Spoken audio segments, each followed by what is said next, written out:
Is he alright? He's just laid on his bed. What's he doing? He said that he just feels really tired. I'm afraid he's got a bit of heat stroke.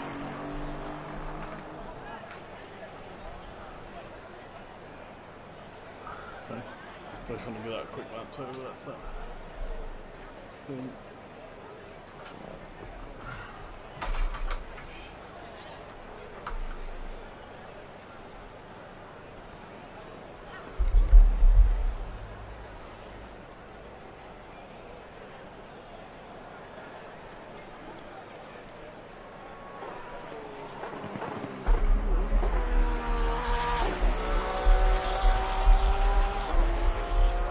Before you go, refill my Dr. Pepper.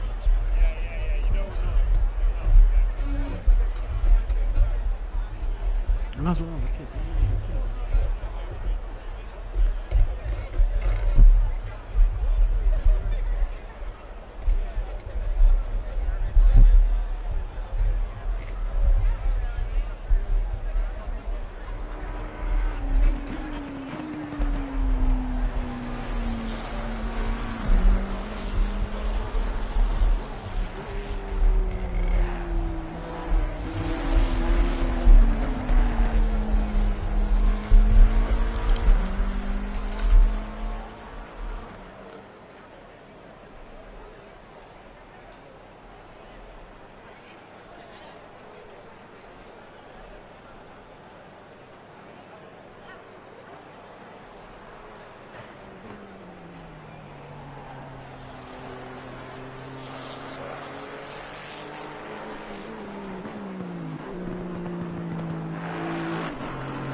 So,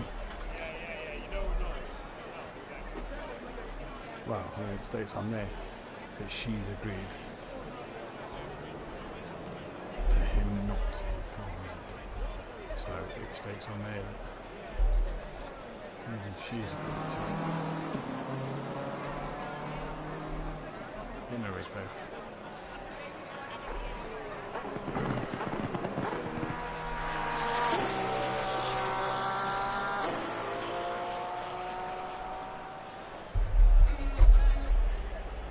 Good evening, ladies and gentlemen, and welcome to SimPlay Motorsport, back here for another round of action.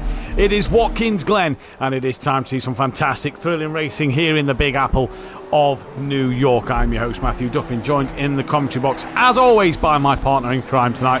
That is Dan Davis, who is currently occupied on the toilet and will be with me momentarily. He has sent me the message, but it's round 17 and 18, and what a big night of racing it is. This 452 points up for grabs. There's no Diz, meaning that this championship fight could go down to the two teammates of Tim and Max, but Max Mulder does have that qualifying ban tonight to his name. No Mirko Ricci or Dean Wysocki to serve their bans, so they'll have to carry theirs over till next week as Dan Davis joins me now. Dan, just saying that we're in the Big Apple. It's going to be a fantastic night's worth of racing here at Watkins Glen. It provided some great GT4 battles last night, and with no Diz, it could become a race between Tim and Max.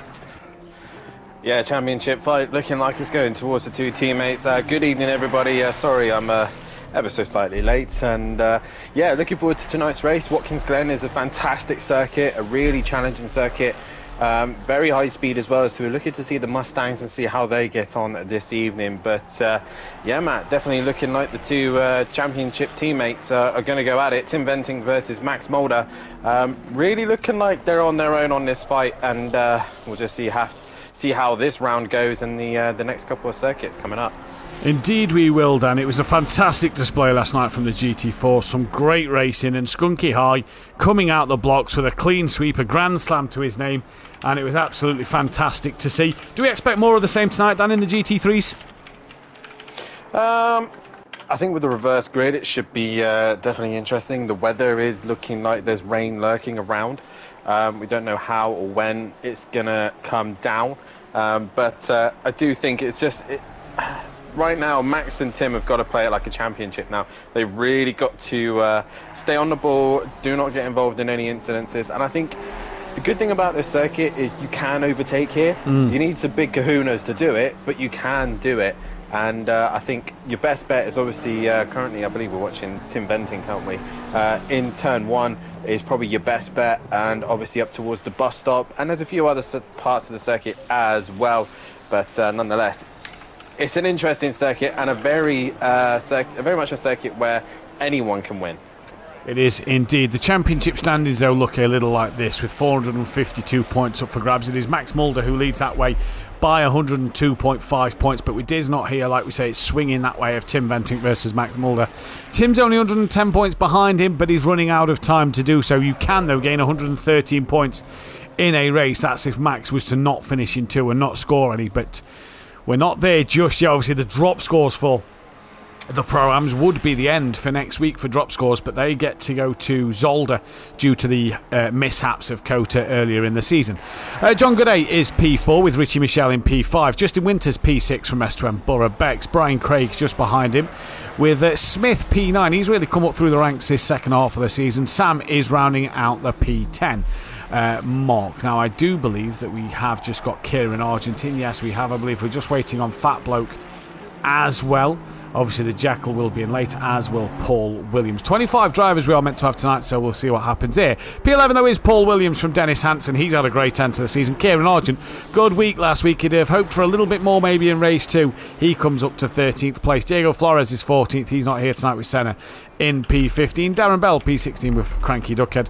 Then Michael, Mark Tucker, DJ Phil, Naval Gomez, Mirko Ricci, not here tonight. Then it is Dean, the Ferrari Dean. And then it is Fat Bloke himself, and then the first of the drivers who cannot win the championship. And he texted me earlier today, he's gutted he can't be here tonight, but he's unable to race last off. That is Graham, aka Sooty Apex, not able to race tonight. John Andrews out of the championship running. Then it is Lund, Jackal, Dean Wasocki, Andrew Taylor. Forgot his name, he's not been here that long. Monkey Boy, where are you? Romeo Nuclear Waste. And MB Pitts, who makes his return tonight. He's one of the drivers not yet in the lobby. He makes his return tonight in the championship. 852 points up for grabs, and really, again, one team, BSP, they've got their hands on this championship already. 258.5 points clear of the Greasy Bandits Racing, with Richie Corsa way behind them.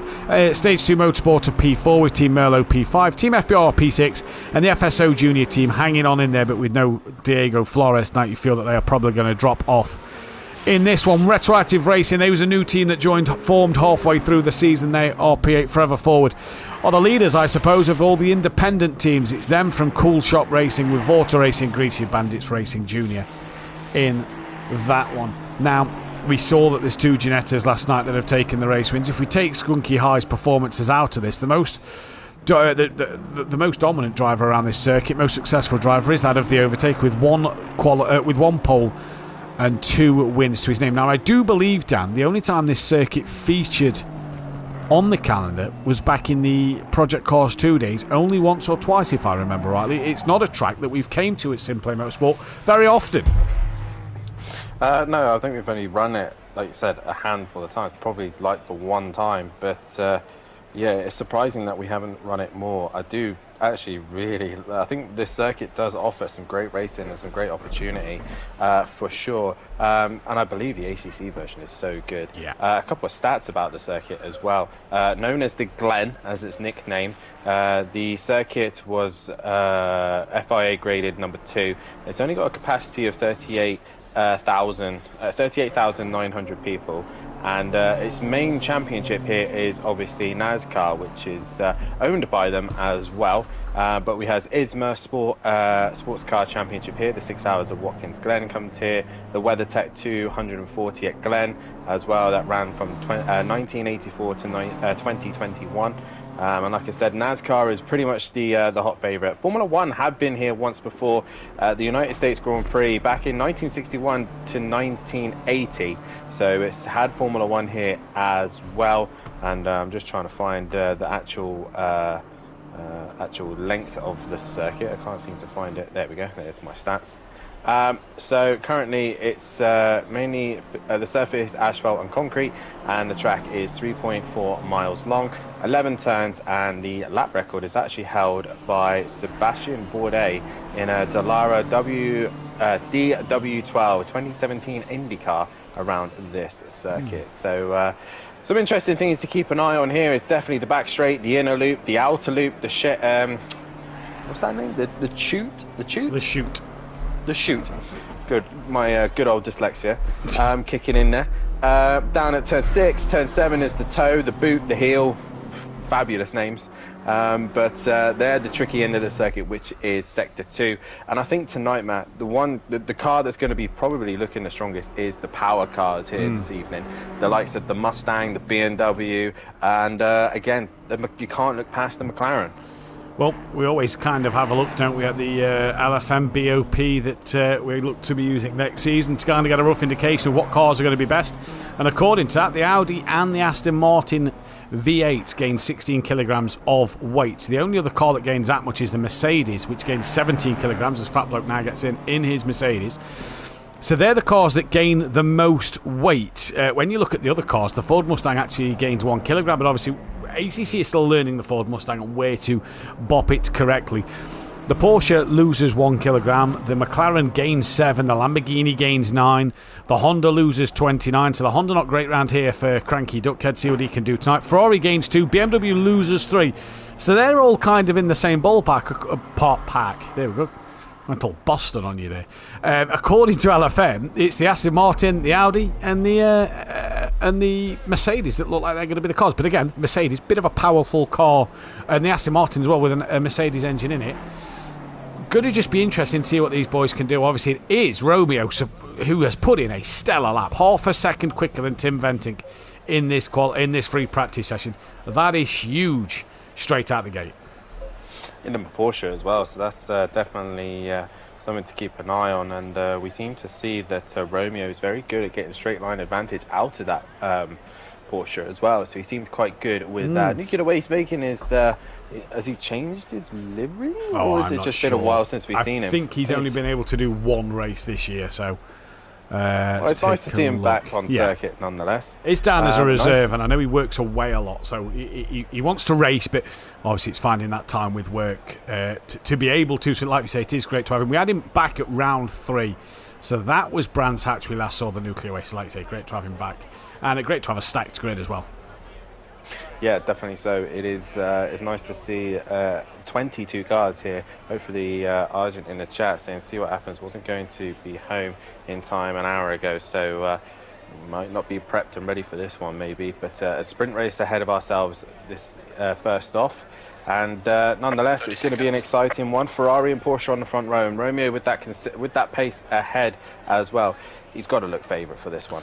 You'd think he'd be looking the favourite for this. You know, it'd be hard to look against Romeo, wouldn't it, in this one, to not look the favourite after that practice pace. But we don't know if that was a short run fuel or what, so it's just going to be about wait and see what happens. Obviously, the Jacqueline Paul Williams will be in for race 2. Paul Williams hopes to be here for race 2. Obviously, he's sorting out wedding dresses and things. I'm not sure on who the third driver is. MB Pitts, who's not currently with us. And Brian Craig, Dan, looks like he's missed the start, as well as DJ Phil and Naval Gomez. So 3 drivers have missed the start. Yeah, and one powerful car as well. Gomez, a lot of the cars at the front. Brian Craig, a little bit unlucky there to not get going there, as all the cars get themselves out and ready to go racing here. And I'm really looking to the as a Fat Bloke I don't think has moved.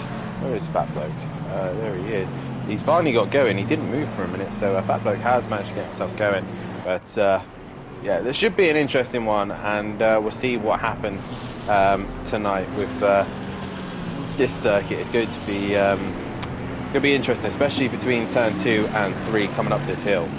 Yeah, going to be very interesting to see this uphill section, as that was, I think, John Andrews, who's just knocked one of the Pirelli advertising boards out of the way. But it is going to be an interesting race tonight for sure, and it's going to be an interesting one to keep our eyes on who does what throughout the grid order tonight then. So as you can see, the grid order will be as follows: Nuclear Waste on pole from Romeo, with then John Andrews P3, Fat Bloke P4 from Dean P5. It was meant to be Gomez P6. That'll now be DJ Phil from then Mark. In fact, no, that won't even be DJ Phil. That'll then be Mark Tucker from Cranky Duckhead, Darren Bell from Senna, Kieran Argent, Dennis Hanson, Sam, Robert Smith. Then it'll be Borough Becks, Justin Winter, Richie Michelle, John Gooday, Tim Venting, and Max Mulder bringing up the rear then as you see the 3 drivers. The bonus for the 3 drivers is they no longer go a lap down and therefore stay on that lead lap coming to the start of this race.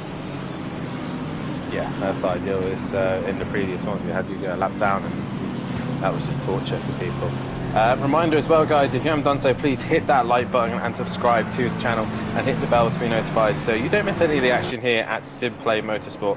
And you really don't want to miss the action because some of the races have been spectacular this season, and we've got 3 circuits still yet to go, some of the most dramatic circuits yet to come, of Valencia, final race of the season, then Zolder just before it, and next one we head to is Zandvoort, the Dutch home for Tim Venting and Max Mulder. While you're also there, scroll down into the description below and have a look at our fantastic sponsors. Design Manchester, producers of vinyl graphics, laser engraved gifts, mugs, and printed clothing, and much more, and SimPlay merchandise. Head over to their Facebook page.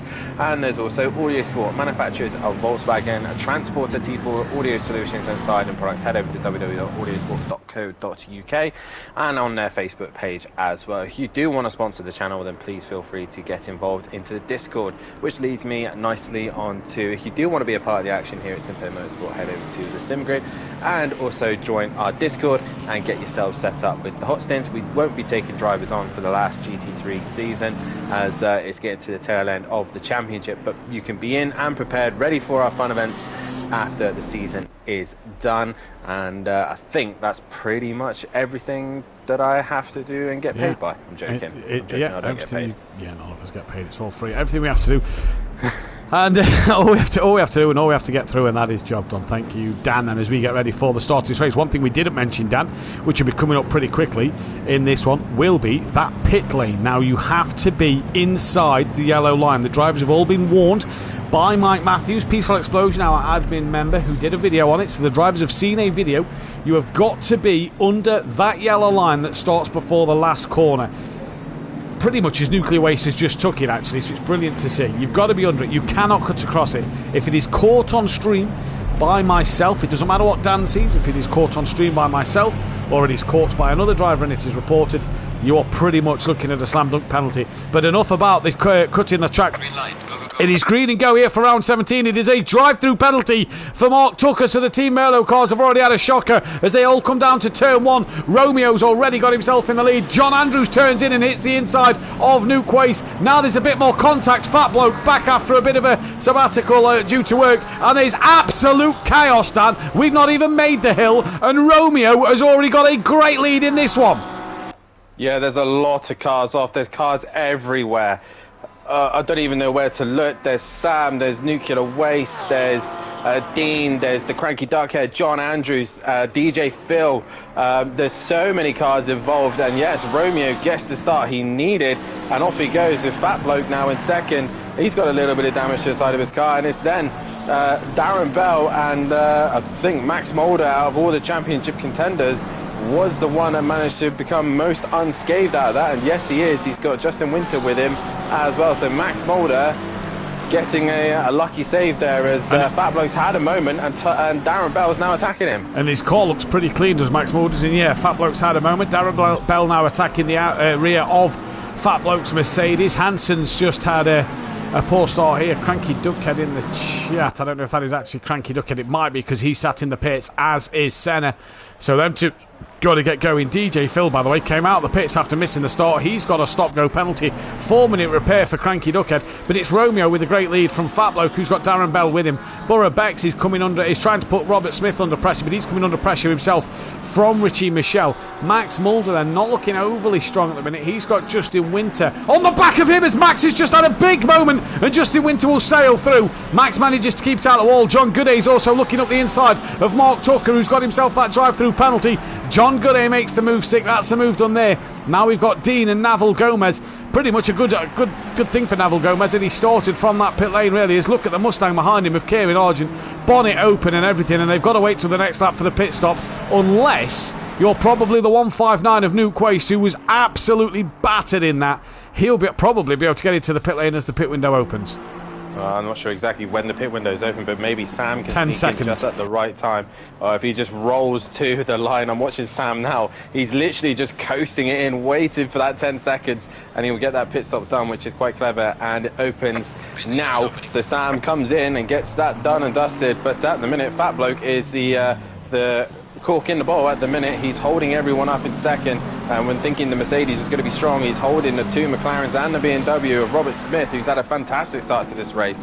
But Max Mulder has got his championship contender and teammate right behind him. And they said last week, didn't they, Dan, that the gloves are off. It is all about the racing here, not about the team game in this one. So they're doing it. Romeo's doing the business for the Porsche.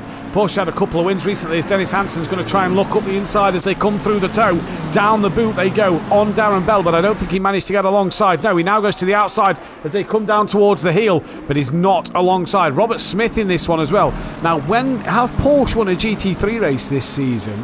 No, they have not. They've only won one race in GT4, so it's been a while since we've seen a Porsche on the top step of the podium. But at the minute, you have to say Romeo is in that prime position, and Bell's now attacking the back of Fat Bloke. Hansen ran a little wide, so Smith's attacking the back of him in the background. Smith up the inside of Hansen. Not quite. Hansen manages hanging around the outside line. And now for Smith as well. Oh, carnage! Carnage in the background once again. Robert Smith, and Tim's been caught up in that, as did Max Mulder. Think Max carries on his way. Yes, he does. Richie Michelle also caught up in that. There is absolute chaos here at Watkins Glen. Robert Smith can't turn his car, and the rear wing is completely crooked. What on earth are these Pro-Am boys doing? This is chaos. Robert Smith is returned to the pit stop. Yeah, that car is majorly damaged. Meanwhile, Darren Bell has gained advantage of all of that, as is Dennis Hansen, who's now passing Batbloke around the outside. Absolute chaos in the Pro-Am boys here. And Dennis Hansen tries to outdrag the Mercedes as they go to the inner loop, and he gets the job done, but he goes straight over the curb, bouncing over the grass, and somehow still manages to stay in front. But major damage for a lot of cars, including the championship contender Tim Bentinck. A lot of tickets, I think, coming our way. Yeah, I reckon the Pro-Am stewards, myself and Mike, are going to be very, very busy tonight and over this course of this week. Dennis Hansen up the inside then. What a shame we didn't have Dennis here from the start of the season. He'd have been great to have. Senna saying that crashed out that taking out turn one.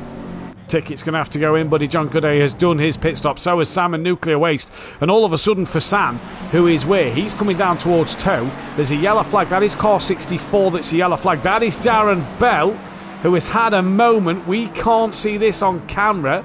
Let's go on the 333. Can that give us an indication? I don't quite know where Darren Bell is here. The yellow flag is right where the camera is, but we can't see a thing of Darren Bell. He's going now. Is he? Yellow flag again? Yeah, he has major damage. You can't turn. So he's just had a big moment then, because he was fine a moment ago. So he's had big damage. So it's Romeo from Dennis Hansen. I believe Fat Bloke's third. He's going to box it now. Max Mulder's somehow now P4 net when he crosses the line after this. Then it's Justin Winter who's coming into the pits. He's struggling to turn. Brian Craig's not boxing. Dean, then Naval Gomez, John Andrews. I tell you what, John Gooday could be sat in the box seat for a podium, yet he was nowhere really because of that midfield start. Yeah, him and oh my God, Dean and Gomez have come together majorly into turn one. Gomez just turning into Dean as they went into turn one, and they both ended up in the wall, and that's benefited a few of the other cars behind them. And John Gooday, yeah, possibly looking good for a and he's he nearly made contact with the cranky duckhead then a second ago. But honestly, Matt, I don't know where to look. It's been carnage, hasn't it? Dennis Hansen's got damage. So he's lost out to Max Mulder as well. Oh, that is big damage. That is huge. So Max Mulder has somehow managed to avoid all of this chaos at the start of this race and is in second place. Romeo is cruising from Max Mulder, from Brian Craig, who started, Dan, from the pit lane, let's not forget. He's running P3 in this race. He is indeed. Maybe starting for the pit lane was probably the best option. He's not involved in any of the incidences or crashes, and he's pulled away. Dennis Hansen, meanwhile, was just trying to survive. Gomez is trying to survive. Dean is now be up into fifth place as he passes Gomez, and he'll soon pass Dennis Hansen. Oh, now John Andrews has got big damage. He's now got the boot lifted. Oh, well, I'm surprised he's not pitted. That's a shocker there for John. He's got to get that back to the pits. Mark Tucker comes round. Justin Winter, I believe, is now the lead car from the pits. Is he?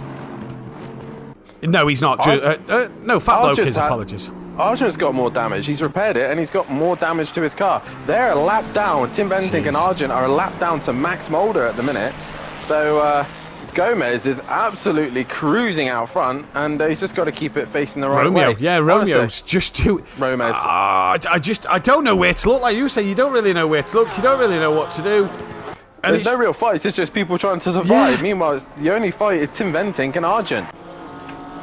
John Gooday has got himself... Has he got himself past Fat Bloke?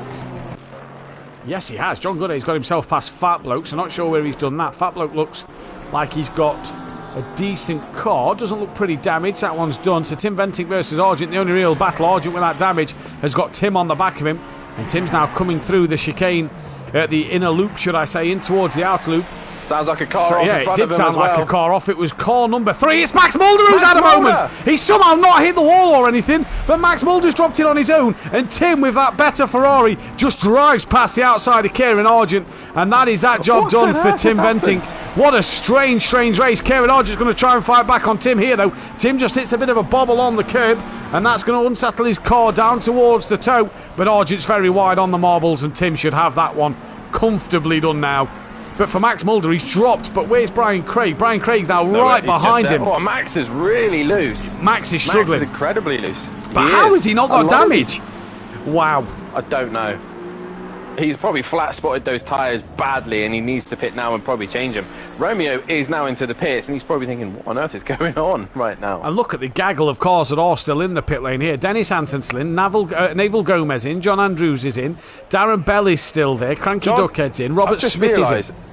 Just realised John Goudet and Justin Winter have both jumped that bloke in the pits, and he was sat in second. Yep.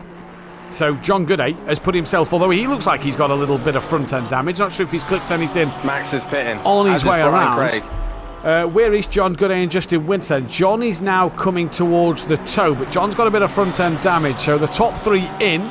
And we're possibly watching your net 4th and 5th place here. It is a destruction derby, says Richard Beasley in the chat. And John's probably not going to be able to believe his luck. Neither is Justin Winter. This is what Greasy Bandits needed, Dan, in this Constructors' Championship. Yeah, it is indeed. And they just need to work together and work their way forward. Justin Winter always seems to have the raw speed, but John Goudet seems to have the consistency. They've just got to work their way through the order as Max and Brian. Romeo's only now gone green, so it could be still close between John Goudet and Justin Winter, because Romeo was like 28 seconds ahead of Max. Yeah, so it's a long stop, and here comes John Goudet in the final sector. Romeo has gone, Max still stationary, Brian Craig still stationary. Where is John Goudet? Into the final corner. Max and Brian still not gone green. Justin Winter follows through. That's where John and Justin's getting there. Winter, they're both clipping that outside wall as Max now goes green. Is he going to be off? He's got a stop go! Max has got a stop go! Because why not? Let's chuck a stop go into the mix for the championship leader and mix things up a little bit. I can't believe what we are witnessing here, Dan.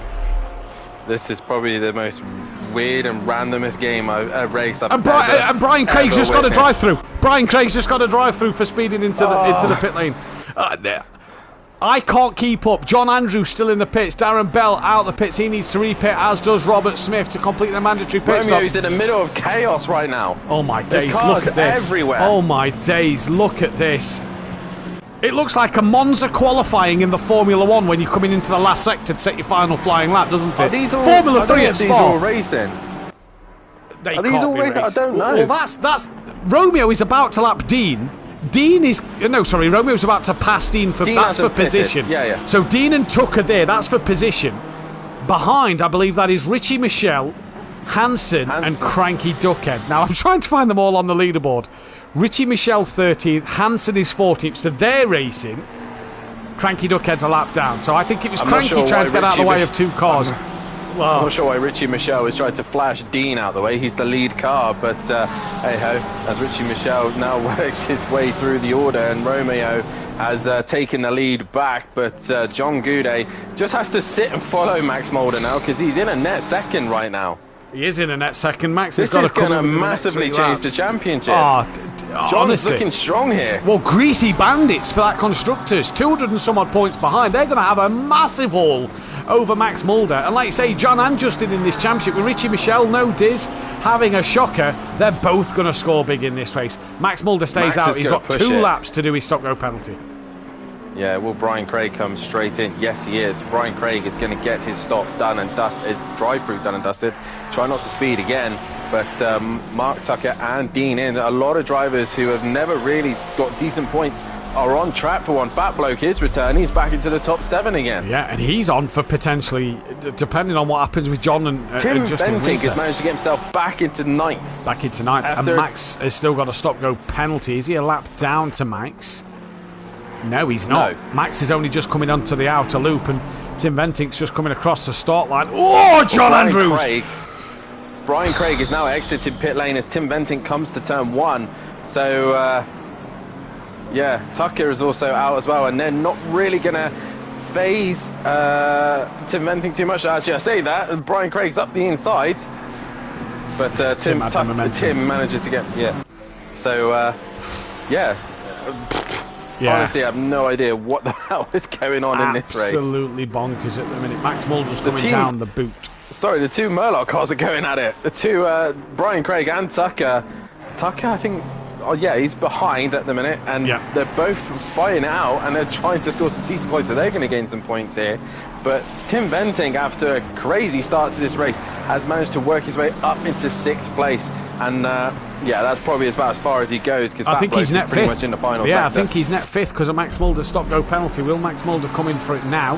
He's staying to the inside line, so that would indicate that he is going to stay out on coming to the pit lane, sorry, and Max Mulder is going to come in for that stop-go. So there go Goudet and Winter. Fat Bloke's coming up to the penultimate corner.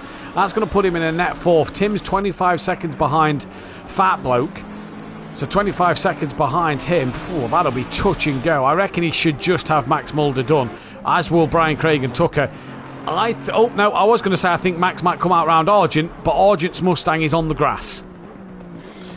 Whoops. And that is heavily damaged. That is heavily damaged now the camera's panned around. So Argent's not having the race. So how's the Mustang going to do? It's hard to tell when it's been absolute chaos, isn't it, really? Yeah, it's... I'm not sure exactly what's happened in this race. It's just chaos. Darren Bell's in, who was second at one stage. He's in for his pit stop.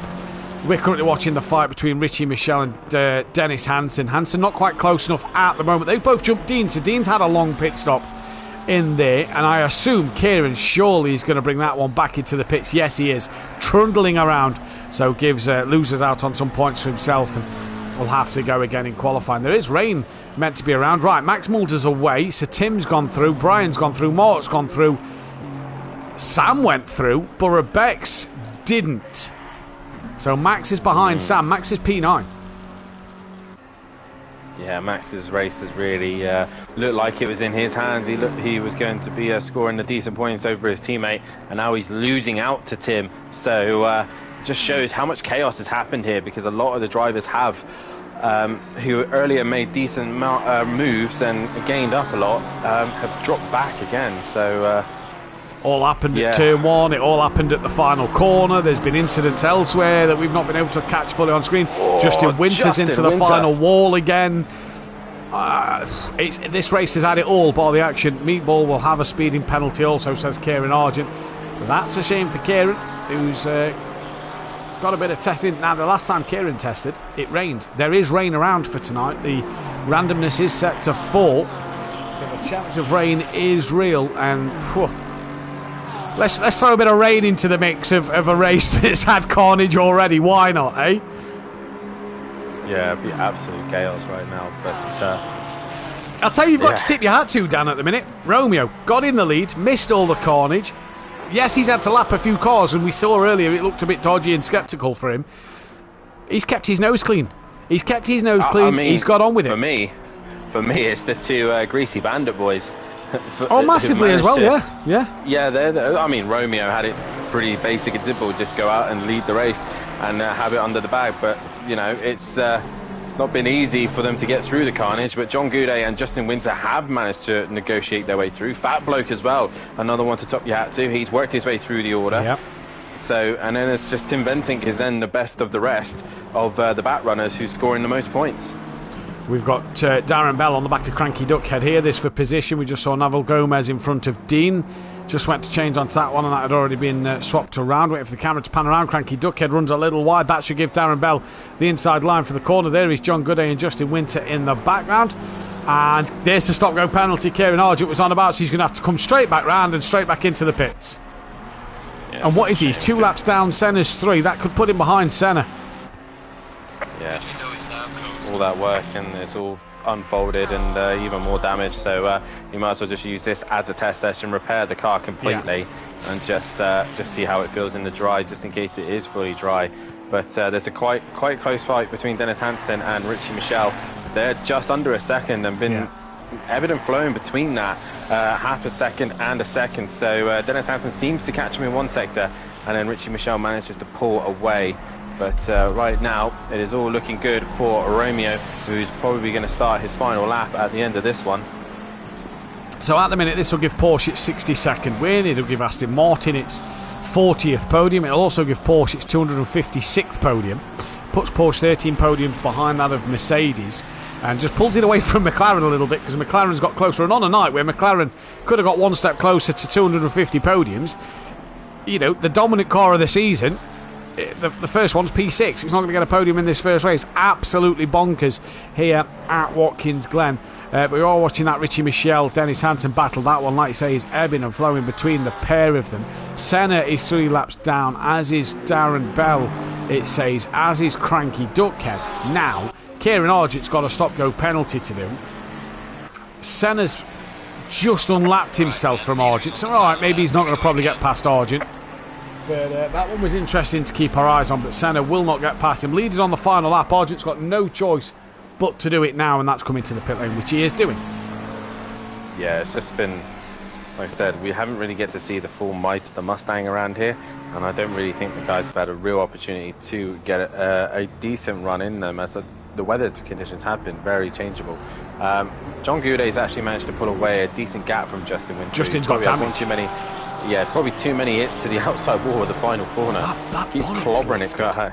Where's Fat? Look, 14 seconds, one lap. Not going to happen. Not going to happen. Luckily for Justin Winter, he won't have to worry about that bonnet because it's technically the boot. So the engine obviously Fair being point, in the rear yes. of the Porsche. Fair point. He's shopping up everywhere. Missy's not There's a car going very wide. That was nuclear waste in the background going wide. He's got major damage to his car again. And it's just been a chaotic race here. You just feel that the stewards are going to be quite busy in this one this week. It's going to be an interesting one to keep our eyes on. But nuclear waste with a lot of damage. Dennis Hansen back under a second. And your race leaders coming through the heel now. Romeo to take this race win and to take the fastest lap with it as well. And well, thoroughly deserved. Easy when you can keep your nose clean. What's his best finish this season? 11th place is his best finish this season. Rocks up on a reverse grid, and that's what these reverse grids are, Dan. They give drivers like Romeo that opportunity, who maybe wouldn't win a race outright, you know, in the full feature with a qualifying, to maybe grab that win. And well, you can't knock him. The Porsche is going around the final corner. It is going to be a Porsche win here in dominant style of 33 seconds. Romeo takes the race win in great style, and it's John Gooday who is a long way behind. He is a long way behind, but nonetheless, it's a second place while his championship rivals have falter and his constructors have falter. So fantastic job from John Goudet and also from Justin Winter, who've managed to claw some decent points out of this. Yeah, indeed. Romeo's that far ahead, he's already gone back to the pits. Brilliant.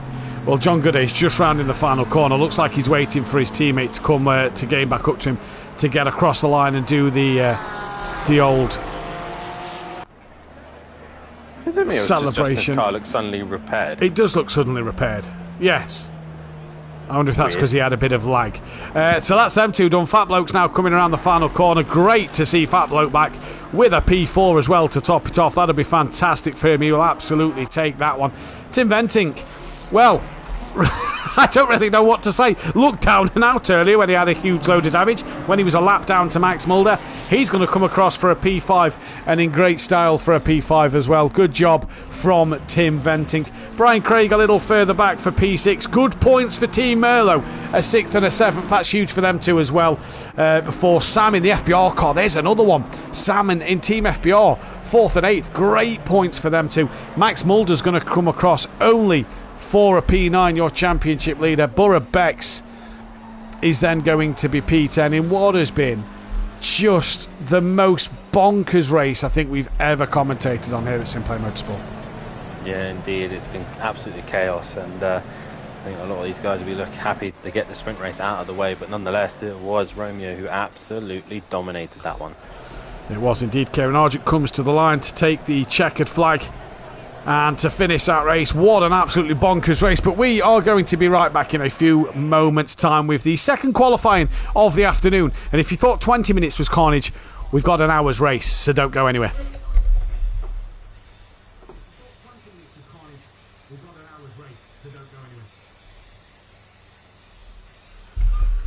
Right, we're clear. Just finished getting these results. So Kieran Argent 18th, Robert Smith 22nd, John Andrews 17th, Senna 23rd, no 19th, sorry, Alan Lund. Where was Lund? Lund's not racing tonight, he's not.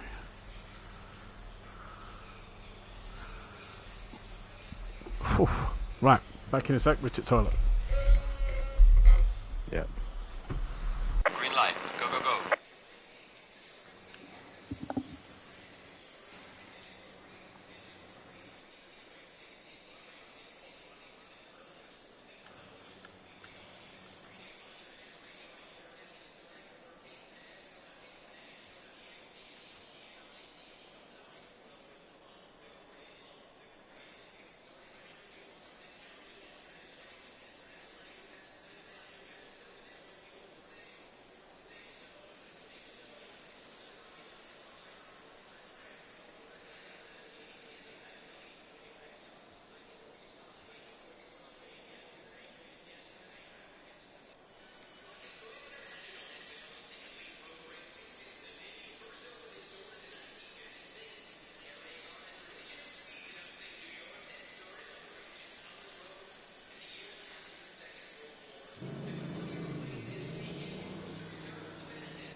just been off on Discord.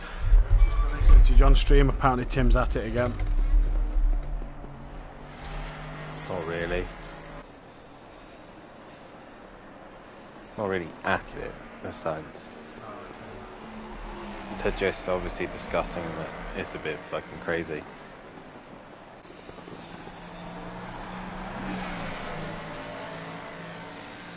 I was going to step in, but it's really not that dramatic.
Yeah, there's nothing wrong with that.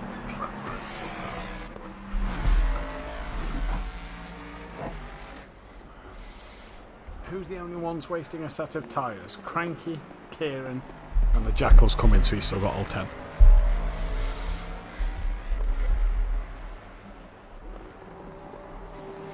I had to go back and see who caused the incident. John Andrews turned in. Yep, he also hit fucking backboat into turn 1 as well.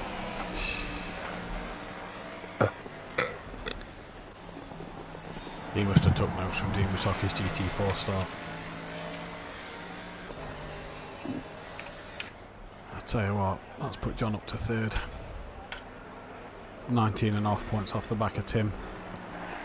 19? 19.5 points, yeah.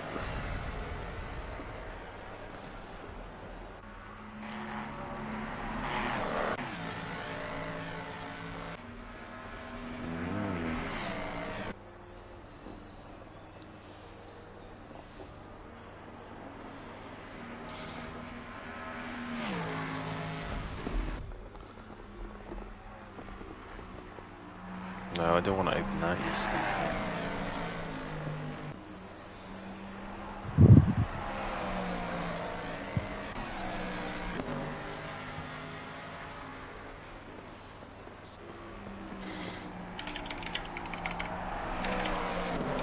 Fat bloke.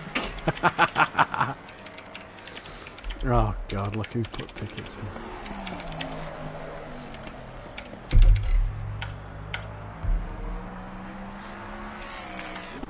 Who the fuck is Overdrive? Oh, Senna.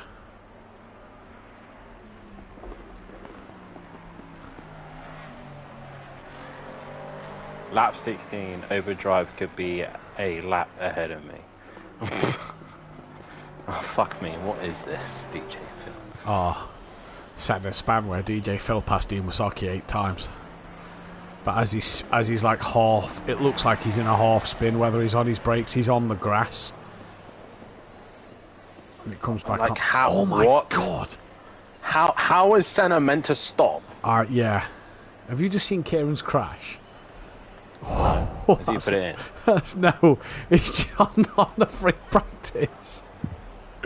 What? He's just dropped it. He's just absolutely ruined his Mustang. What? Just now? Mm. You know, What you an said idiot. Smith's was bent. Oh, just fuck me.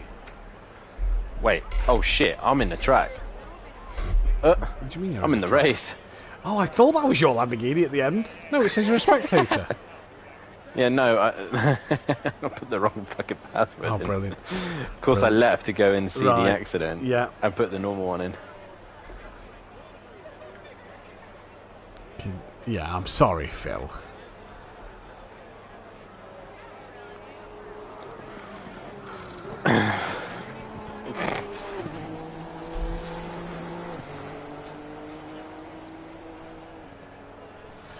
Oh my god, it's just started raining. Oh fuck's sake.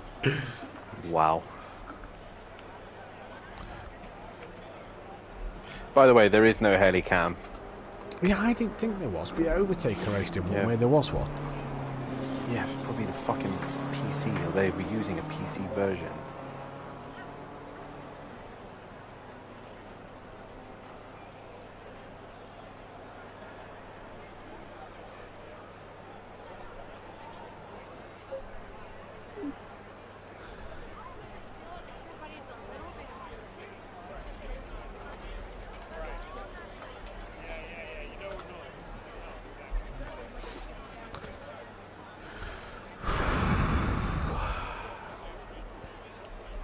We're waiting on here. The 31 in the 999. PN's just joined.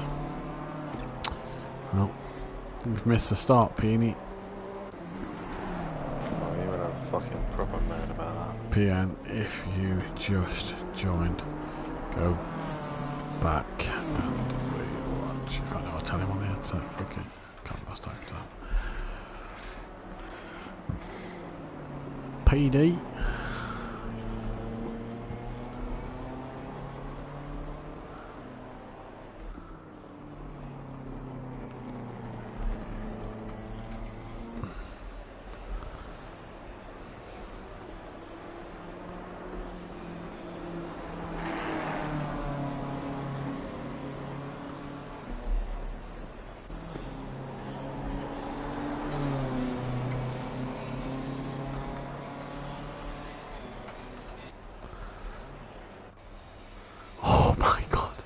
Green light. Go, go, go. He's gonna try as well. Okay. 5, 4. Welcome back then, ladies and gentlemen, to SimPlay Motorsport. And yes, we said there was a chance of a shower. Well, it has absolutely tipped it down. From the end of free practice 2 right through till now, it has absolutely poured. The heavens have opened and we have got some bad rain. Max Mulder is on a qualifying ban, so he will have to stay stationary in the pits. The 118 of Romeo, though, is the first car out there, but the championship standings look a little like this. Max Mulder's lead is cut to 97 points from Tim Ventink now as John Gooday moves himself back up into third. He's 117.5 off the back of Max. Diz is P4 with Richie Michelle P5. Justin Winter P6 from Brian Craig in 7th. This might be Diz's drop score. That'll obviously be worked out at the end of the evening. Justin Winter is P6 with Brian Craig P7. S. Swemble Rebex is P8 with Robert Smith P9. Sam in that top 10. Paul Williams is P11 from Dennis Hansen, who is 12th. Kieran Argent P13. He's dropped down a place to Hansen after that one. Senna is P14 from Mark Tucker, up to 15th after a good first race. Darren Bell P16, Diego Flores from Cranky Duckhead, Fat Bloke, DJ Phil, Naval Gomez, Dean, Michael, Mitchie Richelle, Mirko Ritchie, John Andrews, Graham Lund, Romeo up to P20. I can't remember because we had a few dropouts, so we're not counting them. But Romeo he's climbed the order. He's climbed ahead of Jackal and Dean Wisocki and Andrew Taylor in this one. Luke Quaist on 34 points and MB Pitch still yet to get his season off and running. Paul Williams is not going to be able to join us, sadly. Not got back in time from Cardiff. He has messaged me, and just MB Pitts missing. But Dan, the rain has came, set to go to showers in the next couple of moments, but the track is very, very wet, so you do feel that when it goes down showers, it will improve, but very slowly, so track times could still come down towards the end of this session. Is it about getting out there at the end? I would believe so. It's just doing laps now. It's getting out on circuit. We saw in the GT4s lap times were improving towards the end of the session. So it's just all about getting at least a banker on the board and just doing lap after lap after lap as a lot of cars exit pit lane and just get in the way of some of the guys on a hot lap at the minute. But yeah, it's just get out on track and just fuel the car up is what I tend to do in these wet conditions. Fuel the car up. Fuel isn't really going to make any massive difference. But fuel it up and do as many laps as you can, because every lap you do, you'll find more grip and more confidence. Yeah, indeed you will. It got that dry last night. Started to get that dry last night. I was on the slicks and only a 10th off my personal best in qualifying. It was gripping up nicely. I don't think we're going to be there for the pro drivers tonight, but it is going to showers. And you'll see that change in the next couple of minutes where we start to get the showers in. So with that rain just easing off slightly, this track may improve, especially with 22 cars out there on the circuit. The only one who's not out there is obviously Max Mulder, who cannot qualify in this session. This will then be his ban done, and he'll be back next week to be able to do everything, obviously bar any penalties that possibly could come his way. At the moment I didn't see anything that's going to get Max Mulder in the steward's room, unless he's a witness to the carnage that went off. He might be considering starting from pit lane for this one. Yeah, that's a genuine possibility though, isn't it, really, to miss the mayhem? Let's be honest. A lot of drivers that did start from pit lane managed to get out of all the carnage and chaos. So we'll see what happens on this one. But Romeo is going to be the first one, I think, to complete a lap time. He's into the final corner now. He's got Robert Smith, I think, also on a lap time as well, as they head up towards. Everyone's pretty close to one another. There's no one in the back end of the circuit, but Romeo sets the pace. Robert Smith goes even faster, as I see in the background Justin Winters smashing into the wall again. Dennis Hansen goes even quicker as well, and Justin Winters, even though he smacked the wall, he still goes into second place. So lap times are coming in thick and fast. I'm on to S2M Borobex, who exits the final corner. Yes, S2M Borobex, that is then Brian Craig just behind him, who's going to come round to complete a lap time. Let's go and try and pick up Cranky Duckhead. He's just exited the final corner down to the start line. He comes now to pick up a lap time, crosses that line, goes into P8. The Jackal as well is about to come across the line. Where will this put the Jackal?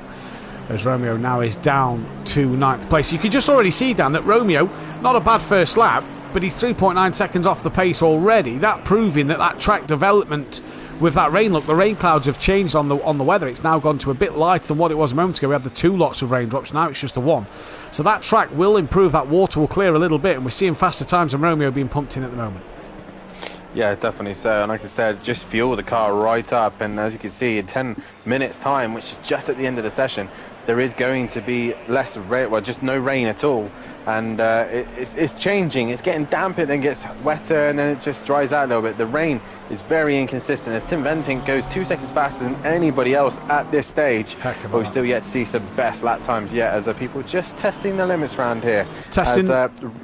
Go on. Romeo is on a lap, but I think it's the 64 Darren Bell next to complete a lap time. Testing the waters, and obviously don't forget then the wets are going to take a little longer to come up to pressure and not necessarily temperature. I noticed the wet tyres on the GT4 yesterday getting very warm around here in the wet conditions, whereas for these guys today this is going to be an interesting one. Romeo to the line, any improvement? He does look top of the timing screens by then 7/10 of a second. What about Robert Smith? He moves up the order a little bit as well. Let's go down to the 113. That is Naval Gomez. Didn't get a first lap in, now looking for that second run to get onto the board. Who's the cars in the background behind him? We'll jump on board Sam. He's going to come across the line as Gomez goes into P2. Sam now moves himself up into P4. Let's try and find Brian Craig as Tim Venting goes pole once again by 85 thousandths of a second. Brian Craig to the line. He moves up to 7th place. What can Dean do from back here? We'll pick up the 53 of DJ Phil, who's the next one on a valid lap. Dean still yet to complete a valid time, but already, Dan, you're just seeing them improvements, whether that's the tyres coming up to temperature and to pressure a little bit more, or whether that's the fact that we are just clearing a bit more of that water. It's going to be a combination of both. The drivers now have got to be careful that they don't overheat them tyres, because that's when really the lap times are going to start to, if the tyres balloon and overheat, that's when your lap times are going to sort of be ruined. You want to go back to the pits, come back out, probably a fresh set of boots depending on how many you've got, because you're only allowed 10 sets for the season. Yeah, you really got to nurse the tyres really in this stint. I think really we're not really going to see really dry conditions. We're going to possibly see damp, which might see a little bit more pace. But I think it's all about how the track evolves from here, and whoever is able to capitalise on it the most. Darren Bell, once again, the next car to come on a fast lap, and he's got Romeo right behind him, he's having a fantastic run here at Watkins Glen. The Porsche, really we said. He seems to get this Porsche very fast in a straight line. We always say the Porsche struggles in a straight line, but Romeo seems to have it pretty dialed, to be fair. Looks like Romeo has bailed on this lap. He looks like he's going to go for another run in a moment. Dennis Hansen will then be the next one to cross the line before the 28 of. That'll be Senna to come across the line. Here comes Dennis Hansen. Is there any improvement for Dennis? Yep, moves up the order quite significantly, all the way up to P5. Senna moves up into P8. What about the Ford of Naval Gomez? That now goes provisional pole. So could that be the first pole for the Ford Mustang? Is the conditions going to improve? Nuclear Waste returns to the pit. What about the 68 to Borobex? Track has gone damp. Yeah, so the track is improving. This is it now. This is where the tyres are going to start to get really red and overheating. But the track is improving. S2M goes up into 9th place. What about John Gooday? Stick to that dry line. That's where you want to be. John Gooday now goes into into 2nd place. And then I believe it's the 999 of the Jackal coming through. Kieran Argent still not got a valid lap time. The only one without a valid lap time, the Jackal, stays 16th place. And a lot of drivers coming into the pits. Is that now, Dan, because them tyres just started to maybe balloon, get a little too hot? Possibly so. They need to get them tyres calmed down. And Darren Bell, once again, the next car on a lap. Romeo, once again, backed off by the looks of things on the back of Darren Bell. But looking like he's on a lap time now. But yeah, it's the tyres will start to balloon as the track dries out a bit more. I think this is going to be the best conditions we're going to get, and we'll see what Romeo can do. He seems like he's just missing out on the best conditions. Tim Benting has gone back to 3rd, but John Gooday with 2nd place ahead of his championship contenders, which is what he needs to do. I mean, a big hauls of points back in that first race. He always seems to go pretty well at American circuits. He always does, and Naval Gomez looking to get Ford Mustang's first pole position. Darren Bell kind of just getting in the way of Romeo a little bit here. And it's going to be interesting. That is going to be an invalid lap time, that for Darren Bell. So down in 20th place, and that's going to be an invalid one. Oh, no! Oh! Romeo's not going to be happy with that one at all. Darren Bell pretty much lost his lap, but instead of just getting out of the way, he's got in the way, and Romeo moves to one side and goes straight back to the pits. That was the kind of daft from Darren Bell. Unless he invalidated his lap time, he should have really just allowed the Porsche to go through. And Sam improves a couple of tenths but does not change on the leaderboard. The 68 is the next car, and I'm just trying to find who the 68 is. That is Borobex. The next one will be the 999 of the Jackal. Borobex currently P9, moves up into P8, where is the Jackal? He is down in 13th place. And then the car after that is the 555 of the Mercedes-Benz of Fat Bloke. Oh, as I think the Jackal clipped the wall there coming through the final corner. And this is an interesting qualifying session because, yes, it will stay damp down, like you said, but it's still going to get that little bit drier as this session goes on. That water is going to clear, and it's now down to showers. I believe Tim's on an invalid one. Yeah, I think he's just done an outlap. The bonus with this track then is, it's probably going to stay damp for the remainder of the session, but it is going to dry. It is going to get drier and drier and drier, where the lap times at the end is going to be the faster ones. Brian Craig just improves just now, as I think the Fat Boat does fail. Next car on a lap, I think, is the Darren Bell, 64. Yeah, Darren Bell, and he's just invalidated his lap time now, so that's ruined that chance, as his tyres are probably starting to overheat and balloon. As Robert Smith now on a lap, and he comes into the final end of the lap. And like I said, Matt, sometimes it's worth just fueling up and going as long as you possibly can into the session, and just get a bit of lap time on the board at least, and just keep rolling with it. Yes, your tyres might balloon, but you know it's going to dry. Maybe set the pressures a little bit lower at the start of the session and just work on it through there. But at the minute, guys, there is a poll out on who you think is going to take pole position. It says 50-50 right now between John Gooday and Romeo. The problem, sorry Dan, one of the problems the drivers are going to be facing here, you know this back from Silverstone a few years ago, is that the damp tyres are going to balloon. They're going to be, so red. They're going to be screaming at you for the temperature to cool down. There is a lot of standing water offline to cool them down on an outlap and sort of bail on a lap, bring your tyres down and go for one. The dries aren't going to work. They might get pressure, but they're not going to get the temperature. And this is where you're in a kind of crossroad in these damp, greasy conditions. If it was greasy, slicks all the way, and you're probably going to improve your times. But in these conditions, look, Robert Smith, no improvement, stays down in P9. He next does car. Improve. He went to 9. Did he improve? Oh, apologies. I thought he already was 9. Tim Venting's next. Needs just over a tenth and a half. Well, finds even more. What do I know? I'm just going to shut up. Yep, ignore me. Yep, this is what I mean. You need to be on track now. And cars that are invalidating their lap times, it's pointless. You need to be on track right now. Romeo, for example, he's at the end of the pit lane. I'm not sure why. Is he just waiting? I'm not sure what Romeo's doing. But John Goudet and the others, I did put Max Mulder in there, even though I just realised he's on a qualifying ban. These guys need to get the best out of these laps now, as Gomez, in the straight line advantage of that Mustang, is on circuit. John Goudet needs to get a clean lap. They all need to get some clean air and get these last laps done.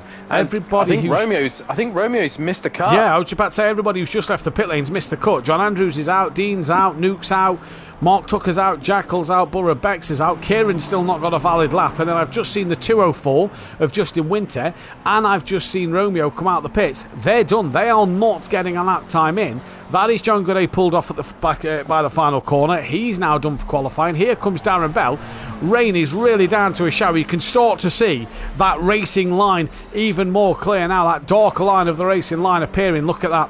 You can really see that. Darren Bell moves up to 16th from 21st, so he has massively improved. Next one is the 117.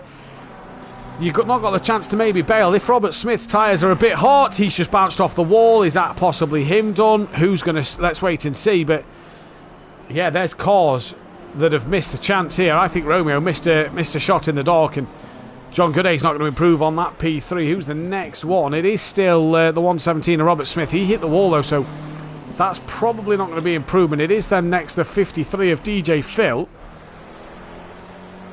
Yeah, no improvement, Robert Smith. Let's keep our eyes on DJ Phil then. He's 4.8 off the pace. He's in 18th place. 0.6 of a second will put him up ahead of Darren Bell. 1.2 seconds and he'll be up ahead of Mark Tucker. Let's see what DJ Phil can do. This track's getting better and better, and you want to be out there for the final. In fact, the 204's on a valid. Sorry, I missed that one. On the 204. This is going to be tight for Romeo. Very tight. Justin Winter just... Oh no, there he is. Yeah, he lagged a little bit there. Still lagging a bit more. Justin Winter makes it. Does Romeo? Yeah. Just, yeah. Kieran Argent. Did Kieran Argent make that? I believe he did. DJ Phil finished and didn't improve. And he drops it. So 90, has Argent dropped it? Yeah, he's invalidated his lap. So Kieran Argent, Max on a qualifying ban. Kieran Argent starts dead last. Richie Michelle, look, proving to be out there at the very end. Go second place. Who's next? 666. That is Dennis Hansen. So if anybody can get a pole here, Dan, you fancy this, man. He's got pace in this car. We've seen that in recent weeks. And is Tim still out on the circuit? The number 42. Yeah, he's just behind him. Yeah, he is. But is he on an improvement? That is the question, as Dennis Hansen is on a lap. And more importantly, the one that did make it to the line was Romeo.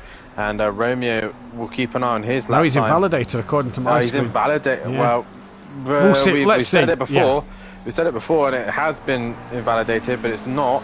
As Hansen exits the final corner now. Currently 1.5 off the pace. What is his lap time going to be? He gets him in 0.2 of Tim. And that's how dry this track has got at the very end. Even offline, it's starting to dry. It seems to change very quick here at Watkins Glen. Noticing that from last night's GT4s. Tim's just bounced off the wall in the background. Is this going to be improvement for Tim Ventink?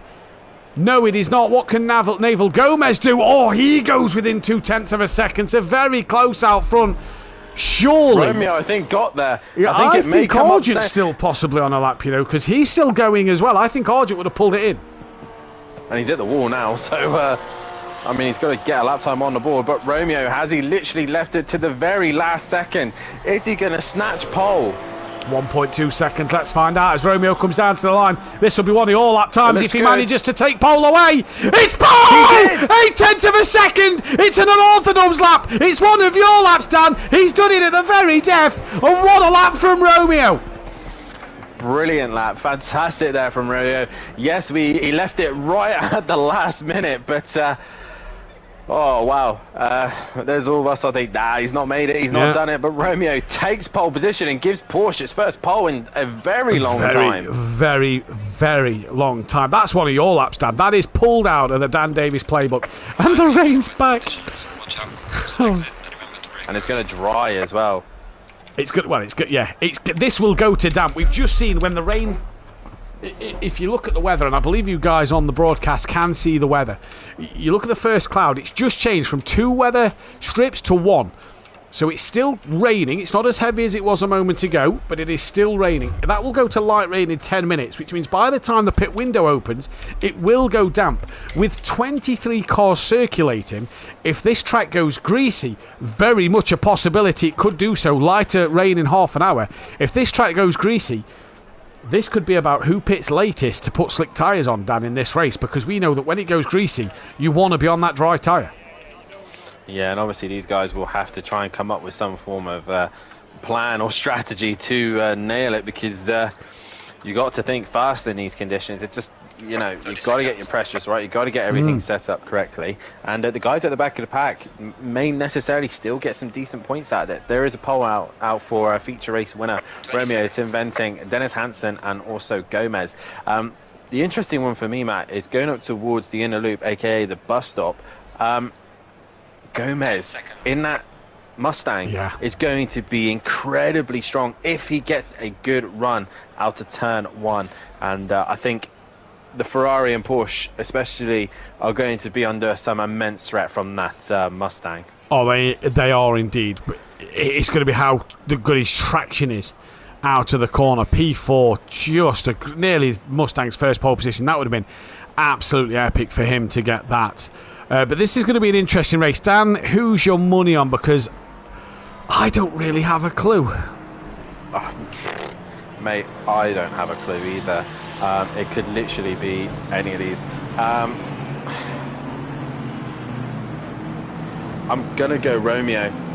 I think after the race 1 dominance, he seems strong, he seems confident in any conditions. I think it's going to be Romeo. He looks very strong in this condition and in this racetrack. Yeah, I'm gonna go an outside shot here. I'm going to say watch possibly Brian Craig from 11th, and I don't think he's going to win it on outright pace. I think he wins this race on chaos and strategy alone. Good evening to Paul Williams in the chat. No worries that he's not able to make it tonight. He is, though, in the seat on the pit wall with Borough Bex. The bonus for the FBR boys, they've got a crew chief now, as they like to call it here in America. They've got a guy that might be able to say, it's dry enough, get in the pits, get the slick tyre on. You was right, by the way, Porsche's first pole in a long time. 42 poles now, 42 poles, sorry, for Porsche, just behind BMW. And 8 behind BMW, and now pulling a little further away from the Ginetta. This is going to be bonkers. This is going to be an interesting one. Let's see who does what. I'm excited. This could be the chaos compared to race 1, or it could be brilliant. Or it could be a mixture of both. Yeah. Who knows? It's definitely one to get some popcorn, sit down, enjoy the race, because this one is going to be fast, furious, and probably chaotic.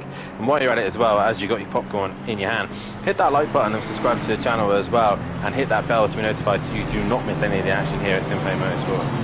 You can see these great races between these amazing drivers here at SimPlay, and also while you're at it, head over down into the description and have a look at our fantastic sponsors of Design Manchester and Audio Sport as well. If you do want to be a part of the action here at SimPlay Motorsport, head over to our Discord and SimGrid, get yourself signed up and together, and you'll be able to do your hot stint, and we'll be able to put you in the correct category. Pro tomorrow night, they'll be taking on the Watkins Glen circuit, and from what I've heard, Matthew, we've got rain conditions here, but the possible pro drivers may need to be drinking a lot of fluids, because a threat of dehydration and heat wave heading to Watkins Glen. From what we looked in today, without giving too much away, it looks like that weather could blow over, and it looks like it could be a warm one without the rain. So yeah, it's going to be an interesting one to keep your eyes on.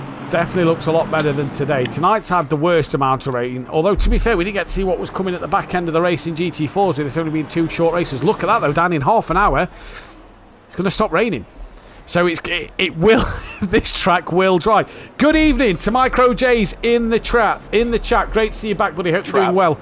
Yeah, in the chat. Great to see you doing well, Jay. Eckholt as well. Let's go, Dennis Hansen. I'm looking forward to this one. I think this could be an absolute belter of a race. Jay, while you're listening, just let you know that me and Gary got the endurance car to a 2nd place. We are 3rd in the championship. So when you're back, we're sat in a good position. But it's round 18 of the season. We've got 3 tracks left after this. Zandvoort, Zolder, your favourite place. And I can't wait to commentate if someone taps your rear end into pits. I might laugh. Stop. I'm actually looking forward to Valencia, the new circuit. Brilliant. An orthodox circuit as well, and you know how I like the weird circuits. And the thumbnail for that, incredible. Can't remember if it's for Pro or Pro, with Valentino Rossi in the background. But this is round 18. This is green and go for the final time this evening in Pro-Am. There's already a few cars side by side as they're looking to come down to turn 1. Max Mulder looks like he's already got through a few cars. Kieran Argent sort of hovering in the background. Let's go back to see if there's any carnage. All through a little bump there from Smith and Sam. But all through, don't say that. Jackal and Darren Bell's in the wall. Already chaos. Oh, a fat bloke's just span into the side of Jackal. So it's already kicked off. Wow, already. But it's Romeo. Oh, Gomez into the wall on the side. I thought he just hung on to that. It's not major damage. Looked like he got it all out of shape on his own. And that is the Jackal back in the pit lane from the race start. But it's Romeo, Dan, who's got Tim Venting call up his rear end after these first couple of corners. Round the outer loop they go. And Romeo doing exactly what he needs to do this time around. We've only lost, in fact, as the Jackal left. Yes, no? It won't let me click him, so I believe the Jackal has left the lobby. I believe he has, yes. Yeah, he has, but Romeo got the start he needed, and luckily the Mustang had his own moment and wasn't able to really put any pressure on the top 2. Meanwhile, Richie Michel is putting pressure on Dennis Hansen at the rear and really trying to go for that 3rd place. Meanwhile, the 2 Greasy Bandits boys once again worked their way up into qualifying and now trying and pressurize the guys in front. But Max is on the move. He's already up into 12th place, and now he's actually under pressure from Brian Craig, and Brian Craig passing him. But Max Mulder just taking his time. He does not need to rush this. He just needs to pick them off one by one. It's an hour-long race, Max. You can work your way through the pack. Yes, the guys will pull away out the front, but points, it means prizes, and you just need to work your way through the order. So there'll probably be a qualifying ban coming the Jackal's way for next week. And Max Mulder already, like you say, good start from the back of the pack up to P12. Kieran Argent's only made up a handful of places at the start of this one. And so far so good for Max Mulder. That's Darren Bell, who's having a look on the back of Robert Smith down the order, and he's looking up the inside. Look at them gaggle of cars in the background. DJ, Phil and Cranky Duckhead having a huge fight. What's happened, Dan? Justin Winter had a massive moment on the exit curb at turn 1, and somehow he managed to catch it, but that exit curb at turn 1 looking lethal, and most of these guys just struggling with that. Max is not really working his way through the order at the minute. No, he's not. And here comes Naval Gomez up the to the outside line. Sorry, that Mustang on the racing line, which is going to be a bit drier at the minute over Senna. And that Mustang's drunk. Thank you, Mama, for the carrots. He's got it sideways. Hold it together. Does just about enough. I believe Senna tapped him coming through the chicane. Not a lot could have been done about that. And Naval Gomez now has to be careful on his rejoin. And just rejoins just off of line. Track's already gone to damp. Yeah, this is going to be a crucial race, Dan, for these tyres. Fat blokes in the pits. This could be interesting. Senna's just bounced off the wall. So Senna's now in the wall with some damage. Sam's going to pass him, as is Tucker, as is Craig, as is Max Mulder. Fat bloke in the pits. Might want to risk them slick tyres, Dan, because this track could easily quickly go to greasy in no time with 22 cars, while Romeo and Tim Venting are out front doing the business. I think while the rain is still here, it's not really going to go to greasy. It's more like in half an hour's time, so sadly I don't think it's going to dry up enough. But yeah, Tim Venting now started to put a little bit of pressure on Romeo. He's within less than half a second, and look, he's right on the rear wing of Romeo. You can't really say he's in the boot of that Porsche at the moment, like you said in race 1. It's in the engine. At the front. He's in the engine of that Porsche. He's trying to get underneath its rear wing and get that slipstream down the corner. A little wiggle out the final corner, gets very close to the outside wall as down the hill they come. This is going to be another lap done, and look at the gaggle of cars in behind. It's Richie Michel from Dennis Hansen. John Gooday's in the thick of this fight. Justin Winter just off the back. Good evening to Tracy, who is in the chat. She says go Max and hit the like button, everyone. Indeed, so please do that as Burrabeck's falling off the back. Max is still going Dennis side by side. Apologies. And Max round the outside of Brian Craig. Sorry, Dan. Dennis Hansen went wide, and that's allowed John Goudet a great run up the hill, but unluckily John Goudet couldn't get his nose far enough alongside, and now he's getting pressure from his teammate, which I don't think Justin Winter is going to attack. I think he's just going to sit there, but S2M Burrabeck's not many miles away from this gaggle of cars. Romeo's dropped it! So Romeo's around. Did he get a tap I saw Tim was right up the rear wing of him. Has he dropped it on his own, or what has happened there? He gets back going, but he has got some damage to that car. He's now got John Goody going around his outside at the moment, and John will get through. Romeo's dropped it all on his own. Justin Winters had a moment as well. Robert Smith is into the pit lane. Down the order, Dean is trying to get on the back of DJ Phil. Where is Argent? He still hasn't come through the field at the back of the pack.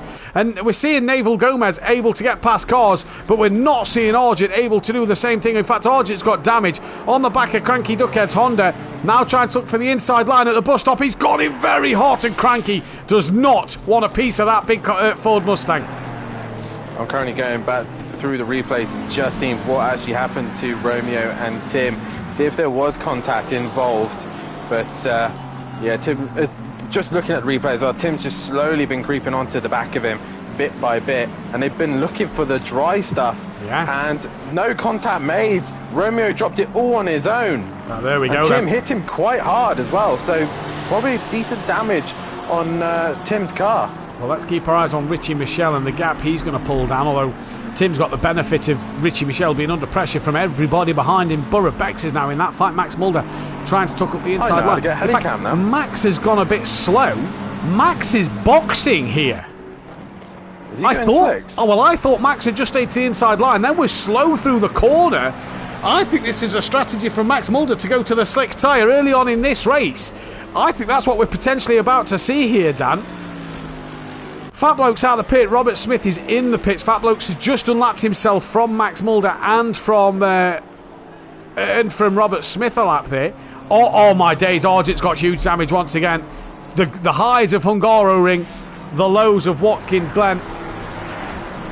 And he's left a chunk of his Mustang here in the Big Apple today. He has indeed, and I've also learned how to do helicopter cam now. Oh, there we go. go. That's interesting. And I've got another different camera as well, so this is interesting. Ooh, broadcasting 2 cameras. Check me out. Fantastic. But Gomez now going to be struggling as he's in that dirty air of the cars in front. I really don't like this camera, actually. It's really horrible. I mean, it shows more of the action for sure. But Dennis Hansen looked like he had a bit of a moment there, and that's going to allow just John Goudet. John really needs to clear these 2 cars now, because while Tim's a little bit wounded, he can now pressurize Tim, and Tim's obviously going to be possibly under some threat and mistakes. So there, Dennis Hansen makes the mistake. He runs wide, and John Goudet probably on the wrong side, but he will have that outside advantage with the grip. Dennis Hansen riding all over the curb, John gets the job done right around the outside. Beautiful move. And it looked in the background like Burra Bex had just clipped to the back of Justin Winter. They both keep it going. I was about to say there, Dan, the bonus for John is on that outside line. He's probably going to be able to cool them tyres down a little bit and get the traction out the corner on that wetter surface. You can see the track is getting drier and drier every lap that we do. There's another car in the pits. The 28's now returned to the pits. That's Senna. Kieran's in there, as is Robert Smith. And Max Mulder came out. He came out in P18. But is Max on the slicks? I'm guessing he pitted for them. I think that is a great call from Max in the GT4s last night, as Dennis Hansen is losing out to Romeo now coming up through the S's. Dennis Hansen tucks him behind. Dan, last night, the minute them tyres started to go red, the slicks worked. They didn't get up to pressure massively. Max but is the on temperature, dries. yeah, I can't blame him. I think that is a great strategy call from Max Mulder. DJ Fielding, I said it'd go greasy in this race. It's gone greasy within 9 minutes. That is a championship winning call from Max Mulder right there. Yeah, but is it though? Obviously the pit window, if these guys survive for another 20 minutes with wet tyres, yes, they'll be hot, yes, they'll be blistering, but if they survive, that's not 2 pit stops they have to do. Yes, Max is going to be quick, but he needs to keep those tyres up to temperature and up to pressure. And at the minute, they're light blue at the minute. But what's the pressures though? That's the most important thing. He's at 24 psi. Right, so let's see if they start to come up. The nature of these corners will get them tyres nice and warm. This track is drying, and this track is getting better and better and better. Who is going to follow in? I think that is a great call from Max Mulder. I think that's a championship winning call. DJ Phil and Cranky are in. They're possibly going for the slicks. Burra Bex looked a little slow out the corner there, but Tim, he has got some damage to the front of that car. No bonnet lifted at the moment, but this is going to be interesting to see who does what. Tim is not going to the box. That's an interesting one to see. Neither's Richie Michelle. Well, there's no point. There is no point at this stage of the race. If you're, yes, it's gone greasy. but the rest of the guys will just keep going and going. He has to basically react with the guys around him, not with what Max is doing. No, but there's still... Romeo's attacking. There's still 13 minutes left until the pit window opens. Or 12 and a half minutes, sorry, still the pit window opens. In that 12 and a half minutes, how bad are these wet tyres going to be over Max Mulder's slick tyres? Cranky Duckhead's just come out of the pits. He's got a 30-second stop go penalty, and he's right in the thick of that with Justin Winter. Just as you're about John Goodey, and Burrow Bex is trying to lap Cranky Duckhead now up through the S's. Not able to. Dan, sorry, what was you saying about Goodey? Well, he just had a moment through the first corner. Got a little bit loose, and Senna getting right out of the way, making sure he's not involved in any of this. But good job there from Senna, very respectful there. But Romeo really pressuring the back of John Goudet, and that's allowing Richie Michelle just to disappear up in front. If anybody's on the slicks at the start of the race... What a fight. This is Tucker, Craig and Gomez, sorry Dan, all jostling for position down the straight. Now I've got John Gooday's stream up in front of me. They are screaming red and have ballooned a mile.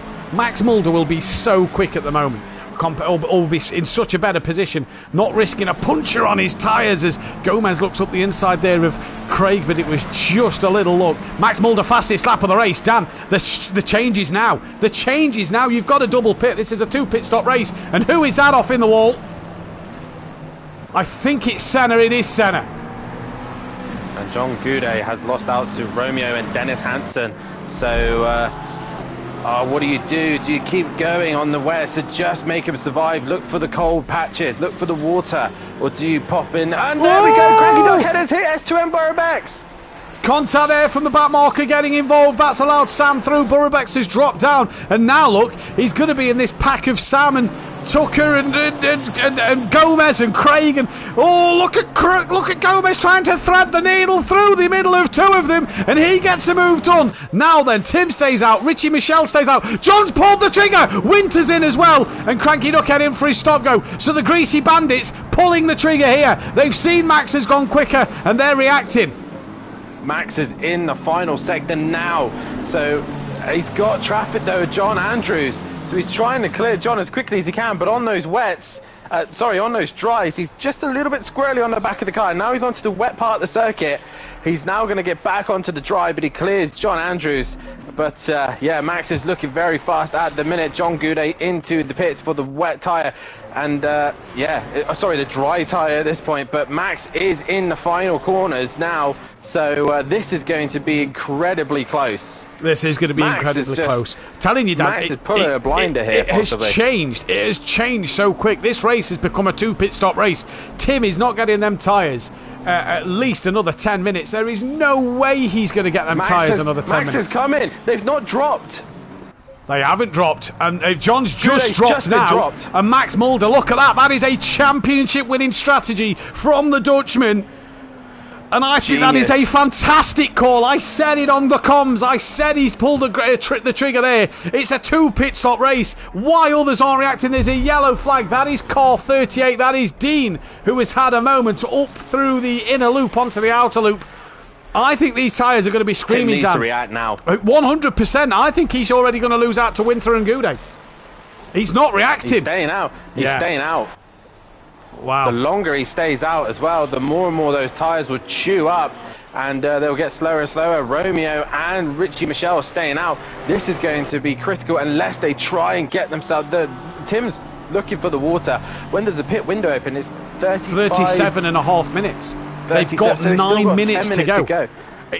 Yeah. Them tyres are done. They are cooked. The minute Max did the fastest lap, that slick tyre is the tyre to be on. And nobody reacted that lap. Max did the fastest one. When everybody was at the end of the lap, no one reacted. Now they've reacted. Possibly John reacted a lap later than he should have done. But everybody else who's staying out are currently reacting even later. Gomez stayed out. Tucker, Craig, Burrow-Bex. He's got some bad damage, but he stayed out. Nuke Waste is going to stay out. Dean is surely in a party with his former teammate. Surely John Goudet has said to him, Dean, get the slicks on. He stays tighter to that pit line. He is going to come in. And Max, look at him. He's already into the penultimate corner. And where is Tim Venting? He's coming down towards, the toe section of this lap. Max is on a charge at the moment. I think that's a championship winning call right there. Yeah, although Tim could, if he just manages to nurse the tyres, look after them, and get to the pit window, he'll still have that pit advantage. So Max needs to basically hunt him down and catch him. He needs to catch it. He needs to catch the pack and pass Tim. I don't think that's going to be a problem. Because you think about this now. If Max gets within 5 seconds of Tim by the pit window, Tim's got to go that extra 5 seconds in the pits because of the tyre change he's got to do. He's not getting to the end of this race on them tyres. That's a given. So Tim's guaranteed a 30-second pit stop. Yeah, he is a guaranteed a 30-second pit stop, but Max still has to do another pit stop. He still has That's to what I'm saying. If Max gets within 5 seconds, he hasn't got to pass Tim. He's got to get within them 5 seconds, and he makes his time up. We're talking a massive gap here. Tim Bentinck now going into turn 1. He's got to do pretty much. He's got a lap. They're 2 seconds a lap faster than Tim Bentinck. Then that will just get him to S2M Borough-Bex. So, onto the back of B. Craig. Because S2M Borough-Bex is currently 22 seconds behind B. Craig. It's a massive gap, and I do think it's a good choice, it's a bold choice, but I do also think you're asking a lot from Max here. He had nothing to lose, to be fair. I think John Goudet and Justin Winter should have stayed on the West. I think Tim is still a hot favourite for this one. Well, Max taking 1 or 2 seconds out of Tim at the moment. Yeah. Well, let's see. I think the strategy from Max is a great call, because let's not forget, these drivers running the risk of puncturing their wet tyres. They're getting so hot and so ballooned right now that they are risking on the edge of being on the puncher. At the minute, watching Romeo, who's got some damage to the side and back of his car, all over the back of Richie Michel. And that Porsche now looking up the inside, just had a little sniff up towards toe. Can't get through there. Tim Bentinck's just had a bit of traffic to lap. Who was that? That was Senna, who he's just put a lap on. Max Mulder. John Gooday's now gone fastest. Max Mulder now within 3.8 of Nuke Waste. So Max is coming up through the S's. Tim's at the back end of the circuit. Max is a invalid lap, but Justin behind. Winter went quicker again. He's in the 1 minute 50s at the minute. So he's in the 1 minute 50s. Tim's lapping 52s, 53s. And this is going to be an interesting strategy. I think the slick runners are possibly going to pull off a blinder here. So Tim's got through. Romeo's on the back was of a 53. Yeah, exactly. And what's this one going to be? This one could be even they're slower. Lapping 3 seconds. They're lapping 3 seconds a lap faster at this stage, as Richie Michel and Romeo are going at it. And Romeo, he seems to have pace on these trashed wets, to be fair. So I think the Porsche done him in a straight line. Yeah, that's it. That Porsche's quick in a straight line. Whatever he's done to it, he seems to be very quick in a straight line. But there we see Richie Michel running wide. Where is Max at the minute? He's currently the far end of the circuit. Did Fat Bloke put slicks on? He has just driven around the outside of Brian Craig, and Fat Bloke pitted earlier with damage, and it changed to damp, and I said maybe put slicks on wouldn't be a bad strategy for him. With all the damage he had to repair, he had nothing to lose. He has just driven. Oh no, he's in the wall. It probably is the slicks. It probably is, but he's just touched that wet curb and gone round. Where's now Tim? The interesting thing for me now is what Romeo can do now. He's got clean air. Senna is on the back of Tim. Senna's on the back of Tim, and he came into the pits a little earlier as well. And then if you look at that there, look, Max has just got past Nuke Waste. That is job done for Max Mulder. He gains another position. Orgett's got more damage. That Ford Mustang's got more repair bills than a Williams this season. Tim is coming down towards the heel. Max has gone through turn 1. So Tim is a sector in front of Max right now. Tim's gone through sector 2. Max is coming up to sector 1. So that's about 30 seconds depending on the sector times, which I'm sure Dan will be able to bring up and tell us the sector. Track's greasy. Going to possibly dry soon into green, maybe. It's just 10 minutes time. It's going to be no rain at all. Now, what Tim may have an advantage to Max right now. Obviously, Max has set his tyres for the greasy conditions. If they manage to go further into the session, Tim could possibly hang on to those wets and have the tyre pressure set perfectly for the dry conditions. Yeah. Max, meanwhile, has got them set to greasy, unless he's managed to try and leave them dry. Who knows? But that's probably why his pressures are so low. But he's got to be careful with curbs and obviously risking the puncher. Justin Winter now, fastest lap of the race to his name. Well, Max has just cleared Borough-Bex as well, and now he's 30 seconds off the back of Brian Craig. And then what we got, 8, 9. Senna's 16. unlapping himself. Tim's let him go. Yeah, I don't blame Tim. I still think if I was on this strategy, Tim and Romeo are still the hot favourites for this win because they've only got to do one stop. Max has got a big Depends gap if to they make. get a puncher in the next couple of minutes. If they get a puncher in the next lap or 2 or 3. Oh, Romeo's at a moment and he's gone round. No, he's in the wall, same place as last time, and now he's got to be patient, and everybody's going to pass him. And pass him Not again. quite. And maybe pass him again. Yep, there goes another one. Yep. Oh, he just pulls forward there on Sam a little bit. That gives Sam a nervy moment. Here comes Naval Gomez. He's going to go around the outside of Romeo. Romeo is that tyres? Is that his tyres getting too hot? Borobex and nuclear waste. So. Well, Max was 30 seconds at the last split time behind Brian Craig. This is going to indicate to us how much Max is gaining on Brian Craig per sector. It was 30 seconds a moment ago. Max is coming up to the first sector timing beam. Tim's already in sector 2, as is Richie Michelle, Dennis Hansen, Sam. Romeo's not quite there. Here comes Max through sector 1. He's taken 4.5 seconds from the start line to sector 1. Yeah, but that's on to Brian Craig. Oh, massively. Gap to But, Richie, to Tim. Yeah, 100%, but he's still going to take a couple of seconds. Oh, Tim's gone very wide in the final corner. He's struggling. He's really struggling now. Yeah, Brian Craig's within 8 tenths I think of, the outside bet here is Dennis Hansen. His car is relatively clean, and he looks the more stable of the guys in front. Yeah, I would say the same thing. The other outside bet is potentially, depending on when the pit... Well, depending on when the pit window... You imagine that pit window opens as Tim comes round. Romeo's come in. I'm not surprised. I'm not surprised. Damage to that car. Look at the time. Yeah. If he waited a lap, he's just sped. I think he's just changed into second gear. I think he's just changed into second gear in the pit lane. Well, that's a position for Max. So let's see where Max is compared to this now. Max is on the grass. Jeez, Max. I'm trying to help you here, Max. I'm trying to big you up. Stop. Come on. The thing is, though, Max is getting hunted down by the two greasy bandit duo. They are on a charge, aren't they? Yeah, they are coming Yeah. quickly. Oh, Max runs it wide. He's coming to the line now. He's going to match his fastest lap at the minute. He's doing 51.3, I think that lap was. Yeah, it's a 51.4. Meanwhile, John behind him done a 49. And what's Tim done? Tim is last lap, I will tell you now. Let's decide to put him right at the bottom. His last lap was a 56.5. So John Goudet's taken near enough 7 seconds in one lap. It's Max is into the bus stop. Who's the 68? That is Borobex. Oh yeah. Oh look, Borobex just cruising for the pit window. That's probably why there was the yellow flag. He's got that much damage. He's cruised for the pit window to come. This is the problem I had with Romeo. Look, he's in the pits right as the pit window is open. Tim he literally just had to wait a lap. Tim is in. But this is where Tim can now relax. He's managed to make it in. He's in to make Richie a tyre Michelle change. has stayed out. I'm baffled. Oh, Romeo, stop-go penalty. His day's just gone from bad to worse. Yeah, we did say we think he's selected a gear, but he's got to pit anyway, but he's got to pit again. And all these guys coming in for the slick tyres now. Tim, whether he decides to repair the damage, that is the question. Where is Max Mulder? He's now into the final few corners.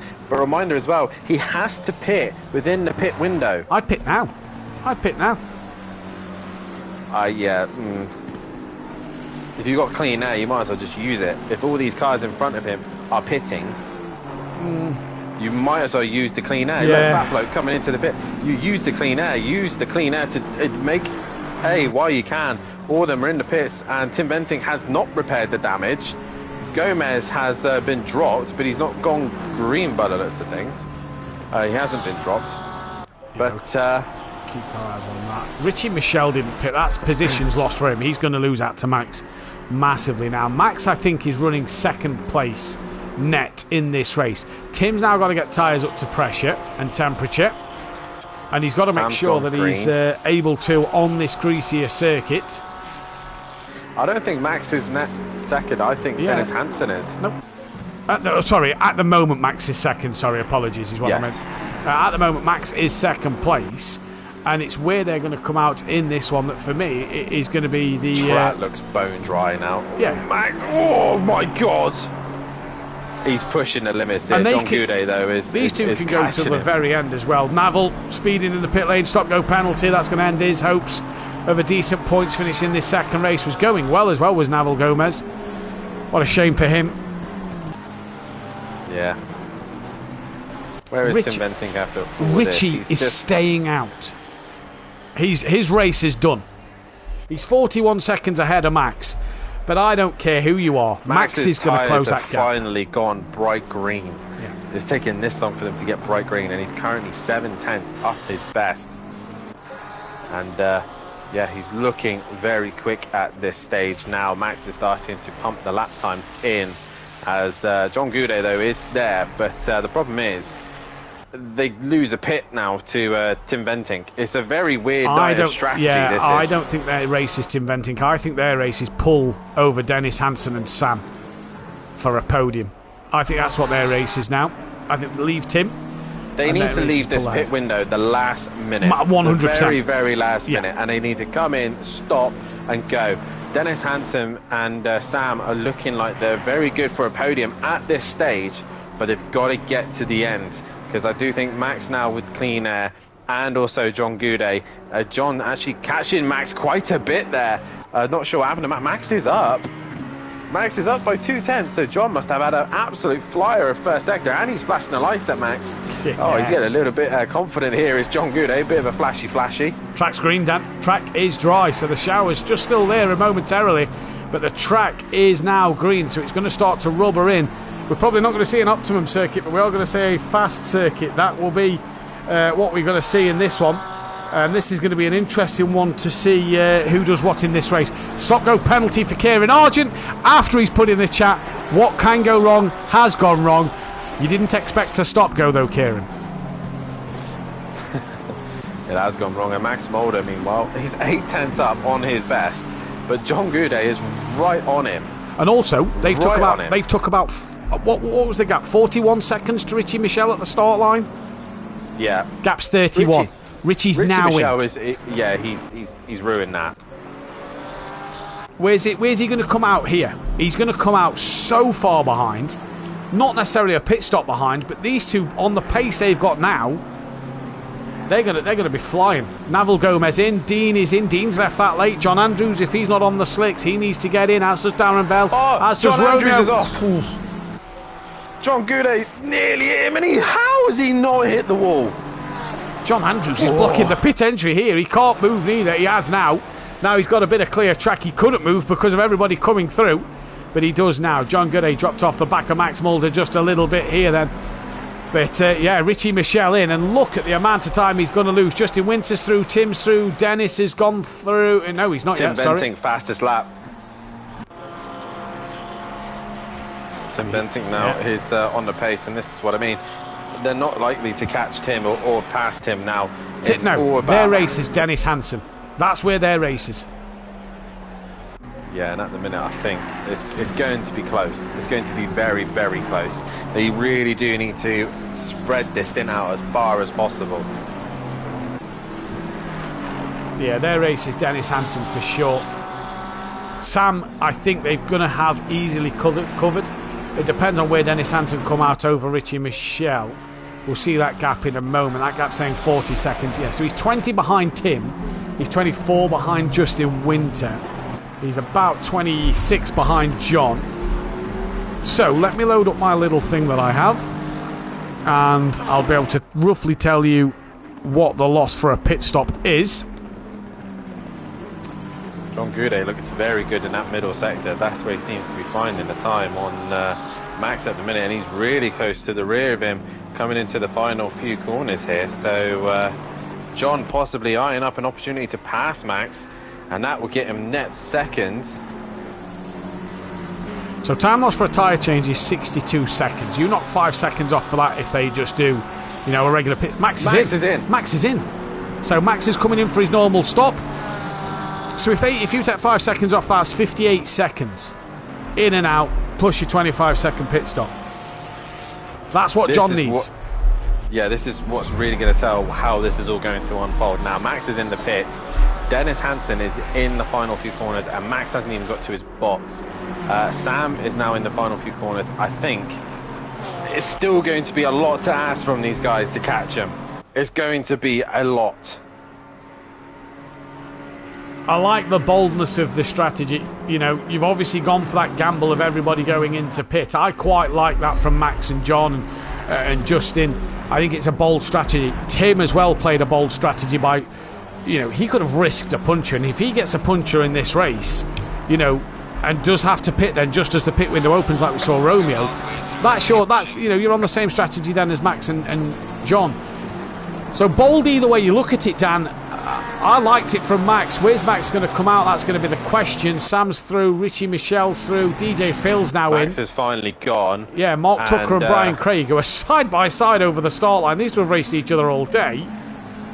And there they go. Is Max off the limiter? Yes, he is.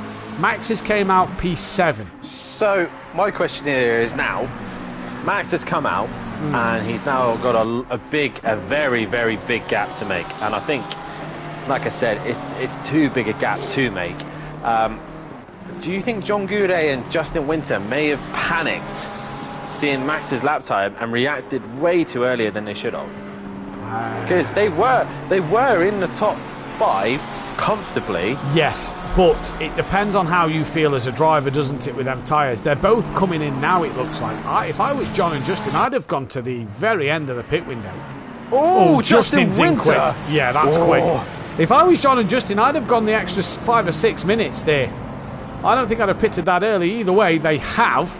Max has come out P7. Brian Craig's 2.8 off the back of him. So this is where John and Justin are going to tuck in. They're going to tuck in around this Dean and... I can't see who the lap car is in front of Dean. Is that Cranky? I believe it is. It's Cranky Ducker. No, it's not. It's Esteban Burrabex. They're going to fit in there, just ahead of this fight and just behind Max Mulder, depending on their in-lap. I don't mind it from John and that. I think they've got a... Look, it was a risk. No, I think if they wanted to... They should have at least... They should have split their strategy, I think. Potentially so, yeah. Does that... Where's Max now? Max is in the final corner. And, yeah, I just think that John Goudet's gone green now. I think they should have split it, really. But they haven't. And, yeah, I think John should have carried on. Possibly, yes, he would have lost places, but he would have gained them all back on the slicks. Yeah. Max has gone very wide in turn 1. But there we go, Justin Winter stop go. Not surprised by that one. I think the thing for me, Dan, is how comfortable was they on them wet tyres? It was screaming at them over pressure. Well, even though if they just tiptoed round, they would have been where Dennis Hansen and Sam is. They were ahead of them. They were ahead of these cars. Yeah, they would have passed Richie Michelle. No, they were ahead. They were definitely, they were in that scrap. They were definitely ahead of Sam. And these guys have stuck with the wets. It's paid off, and now the rest of them have got a mountain to climb. It's 30 minutes still left of the session. It is dry, yes, but you're talking, was it 20 odd seconds just to get up to the back of Richie Michelle? I'm not sure. We'll see where Max crosses that timing green, because John's already close to the back of Brian Craig. That's Gomez sets fastest lap. Yeah, Gomez has just gone the quickest overall for the day. On the Max back of Tim 21 seconds behind. Gomez on the back of Tim, indeed he is, and he's going to try and unlap himself here. Tim's like, Tim, you can go through, mate. Yeah, not having any of that. Don't want any of that. Let the Mustang go through. Smart decision. Yeah, smart decision. You do not want to be getting involved in any, He's got damage as it is. He's got damage as it is. Why do you want to risk having more? I mean, he's got 25 seconds to Dennis Hansen. It's just, Exactly. Tim has done the safe option, and it's obviously paid off. He probably started thinking, oh my god, have I just gone the wrong way? But it's now starting to pay off. He hasn't had to make the second pit stop. A one stop was quicker. But, the one stop was always going to be quicker. It was that case of puncher territory, wasn't it? The tyres going bang. And yeah, but again, if they just, like they did, they just eased off the time, eased off the pressure, just nursed the tyres home. 100%, and that's obviously down to the individual driver. 28's had a spin. That is Senna again. This is a terrible night for Senna in this race. And he's actually had a moment up through the S's where John and Max and Brian Craig are coming now. And John's trying to go around the outside. Can't see Senna's car anywhere. That must be off the circuit. Here comes John Gooday. Got the speed over Brian Craig. He's going to try and go around the outside the first part of the chicane. Brian Craig thinks, nope. On you go, buddy. You're quicker than me. I do not want a part of that. And John Gooday through. John's got some good pace here today. He has indeed, but like I said, I think he's thrown it away with the strategy. I think he should have done whatever Tim done, not worried about Max. Tim is leading the championship, and right now he's gaining a whole load of points, leading the way. And obviously with Dennis Hansen, Sam and Richie Michelle all between his championship rivals, that's just, you know, drivers that really aren't in the championship fight. No Diz either, so it really has played into Tim Venting this first race, this second just race. Just a gamble, wasn't it? And it's just paid out for Tim. I will be honest, it was a 50-50. You know, the slicks did look like the better tyre. They were quicker, but the pit stop was just too long. Yeah. It was too long to make up, and in the end, if you looked after the wets, if you got them to the pit window and switched to the dries, you were able to then use that advantage of one stop. And Tim, Dennis and Sam have managed to do that. Max is hunting Richie Michelle pretty quickly, but not quickly enough. Yeah, not quickly enough, and I think he's going to have the worries of John Gooday. We've currently got Nuclear Waste and DJ Phil having a scrap out there. This is the one we're watching at the moment. It has been a great race. Reminder that the pros are back on the track tomorrow night. Myself and Phil Raiden, PM Motorsport, will be bringing you the action for that one, live at 8 PM GMT +1. If you do like what you see here and want to watch tomorrow night, make sure you hit that thumbs up button and the bell to be notified when we go live, as well as, subscribe to this channel if you are new. For the Pro-Round Watkins Glen tomorrow, the 68 yellow flag, there's the 46 with the yellow flag, the 46 is Kieran, and Borough Bex. Oh, he's looked like he was stuck in the wall. Borough Bex, not a great night. Kieran Argent, you know, we can put this one down as a bit of a bad one. Yeah, I think he's going to be getting rid of that Mustang pretty quickly after this season. I think he'll be looking to try other cars, as Nuclear Waste, meanwhile, was really hanging the back end of that Ferrari on the back of DJ Phil. And let's be honest, these two, by the way, have stuck with it. They stuck with the wets, and it's paid off. So, yeah. Kevin Argent's in the pits again. Sen has also returned to the pits. That would be a qualifying ban if he doesn't return to the track. And no points. He's retired before that 3/4 mark. And apologies, we said last week that Mirko Ricci lost 25 championship points. Just want to clarify, he did not. One retirement was not through any issue of his own. It was in the endurance event, so therefore it is only the two. Obviously, he still has that qualifying ban for the next event he is at. We are still watching this fight, though, for P11 and 10 between DJ Phil and Nuke Waste. We've got Justin Winter gaining on the back of them as well. Nuke Waste so much better through that inner loop over DJ. Pit window closes now. Rain in half an hour. Yeah, why not? Why not? I don't think it's going to hit the circuit. And track's evolved massively tonight, by the way. We've gone from wet to damp to greasy to green to fast. Don't think we're going to see optimum, but wow, this track at Watkins Glen. Session. We did in the sprint, but that's about it. We've had pretty much every single track condition. Imagine if that goes to optimum, the only one we haven't had was flooded. Yeah. And let's be honest, that shows how much the track evolution is. Good 22 cars on the grid, you know, and the way the track is, the track evolution here at Watkins Glen just proves how it's going to be. The sun's starting to come out now, so the sun's making an appearance. Imagine this is an endurance race, you wouldn't know what to do. Yeah, constant changes, constant strategy calls, it would just be absolute chaos, and track has now gone to fast as the sun comes out. Yeah, honestly. Justin Winters just got past Nuke Waste. He's tucked underneath DJ Phil. He's going to look to try and make the move up the inside of DJ Phil, heading down to turn one. Look at it, there's glare coming off the windscreens, and here comes Nuke Waste having a look up the inside of DJ Phil into turn one. Didn't get past, sorry Dan. I'm looking at Max's tyres. They're now starting to go yellow. They're now starting to go yellow on the left-hand side, and they're starting to get to 28 PSI.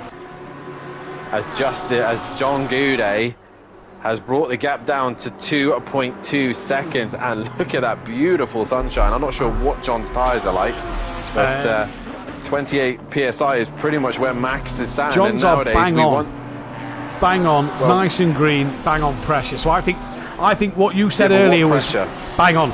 Pressure's absolutely what? spot on. I can only see the lines. I can't quite read that. So they're not in pressure, because obviously what we've learned in recent times is ACC updates suggest that you want 26.9, 26. 27.1 around that mark. Okay, so you want them in the 26.5, 26.7, so they're slightly over, but they're in much better condition than what Maxes are in right now. You say that's what we've learned, that's where you want them. That's where you want them, but run a higher risk of punches. John had a moment! Oh! He had a slow. brown... Who's Max off in is front off! of him? Max is off! I was going to say, who's off in front of him? Max has been in the wall, so Max is off. Here comes Brian Craig. Brian Craig was through. Max has got rear damage. Max has got light damage. He's got light damage on the Yeah, rear. he's got rear damage.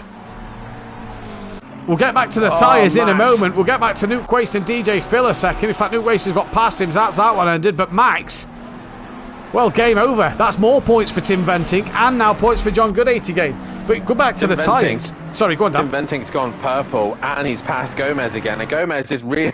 Oh my God, this is going to end in tears for Tim in a minute, because he's passed to Gomez, and Gomez is back on the rear of him again. Oh my God!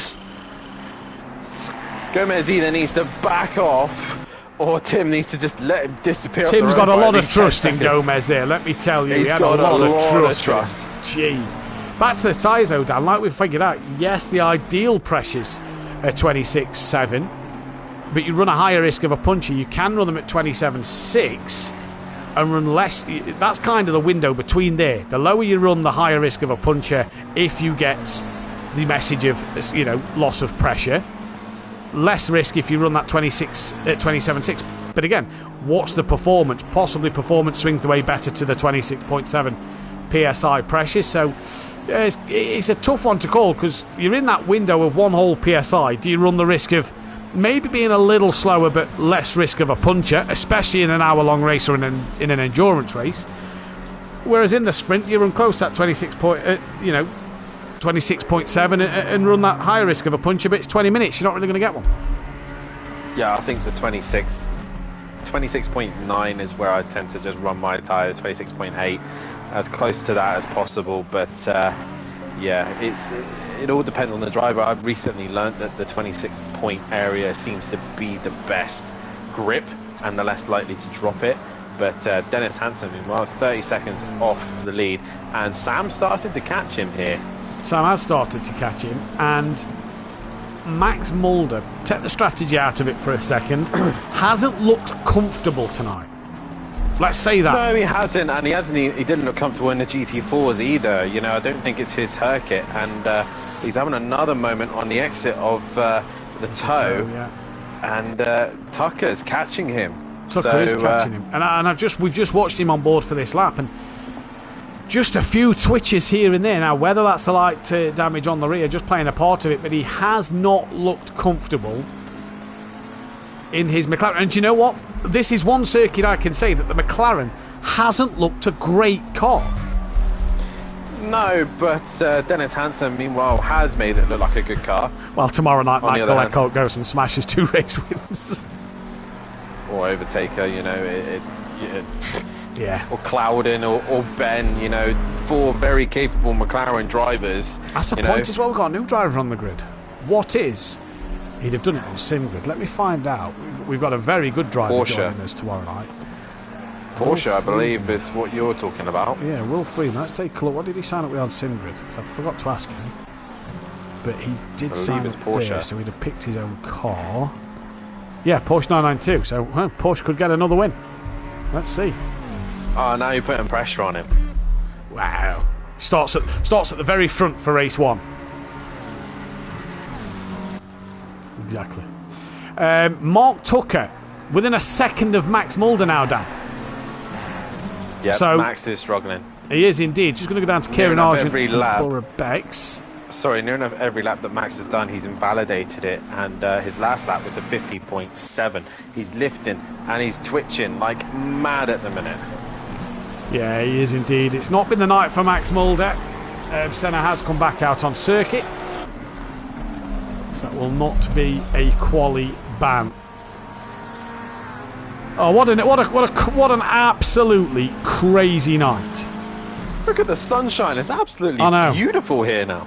And then in half an hour's time, it's going to be raining, but the race will be done by then. It's been the tale of two halves, hasn't it, this race? It sounds like a football game almost, but it has been the tale of two halves of this race. Survive the first bit, drive normal in the second bit. John Andrews and Roberts. Oh, Max has had a massive moment. Sorry, he's had a huge moment there, and Tucker's going to gain once more.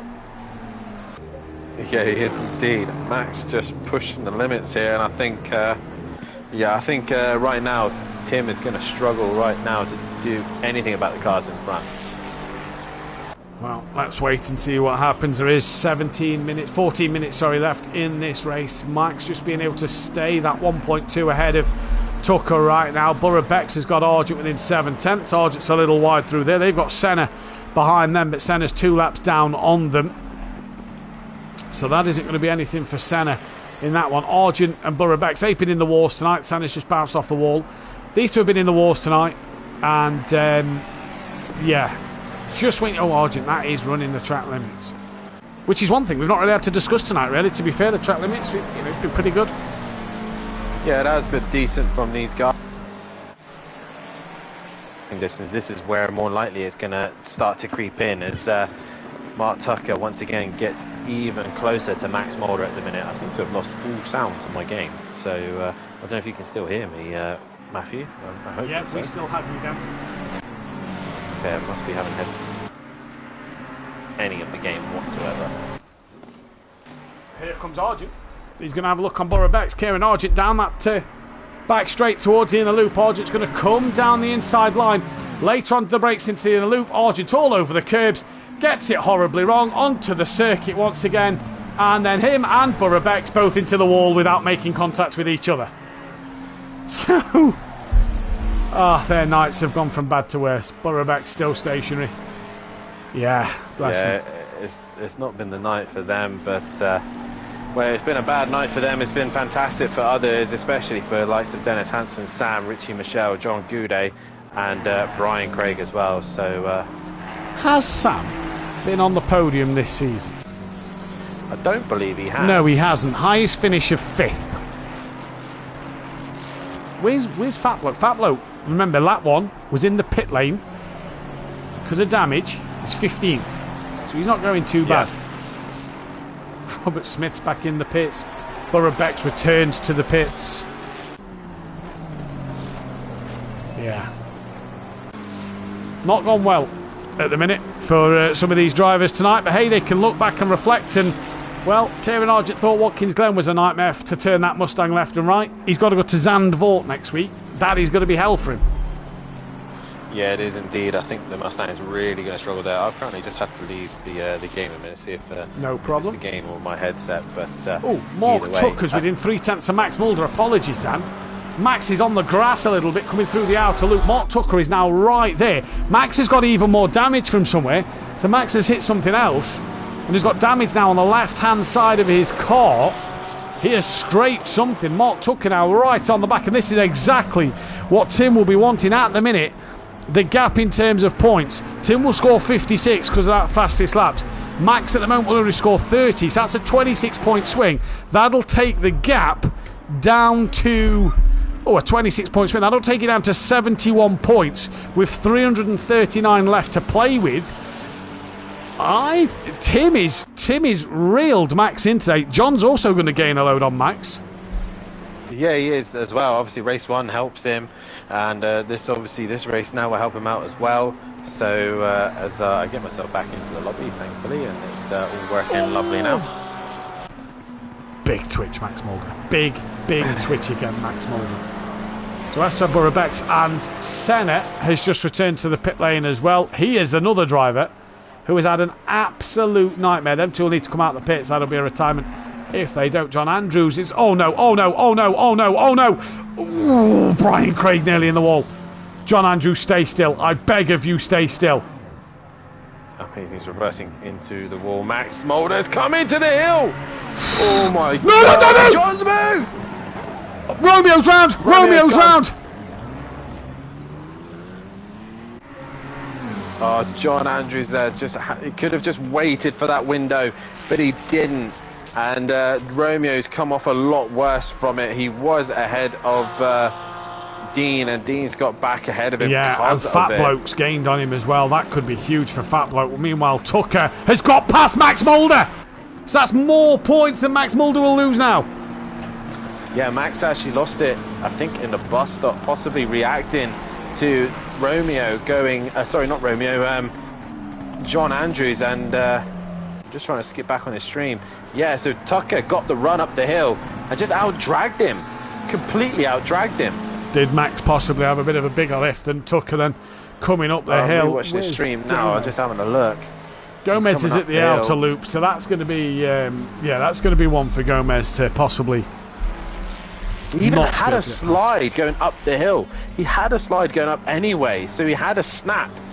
And that's what unsettled him, and that's it. Tucker's gone through. Yeah. Max Mulder is really going to throw this one away. Well...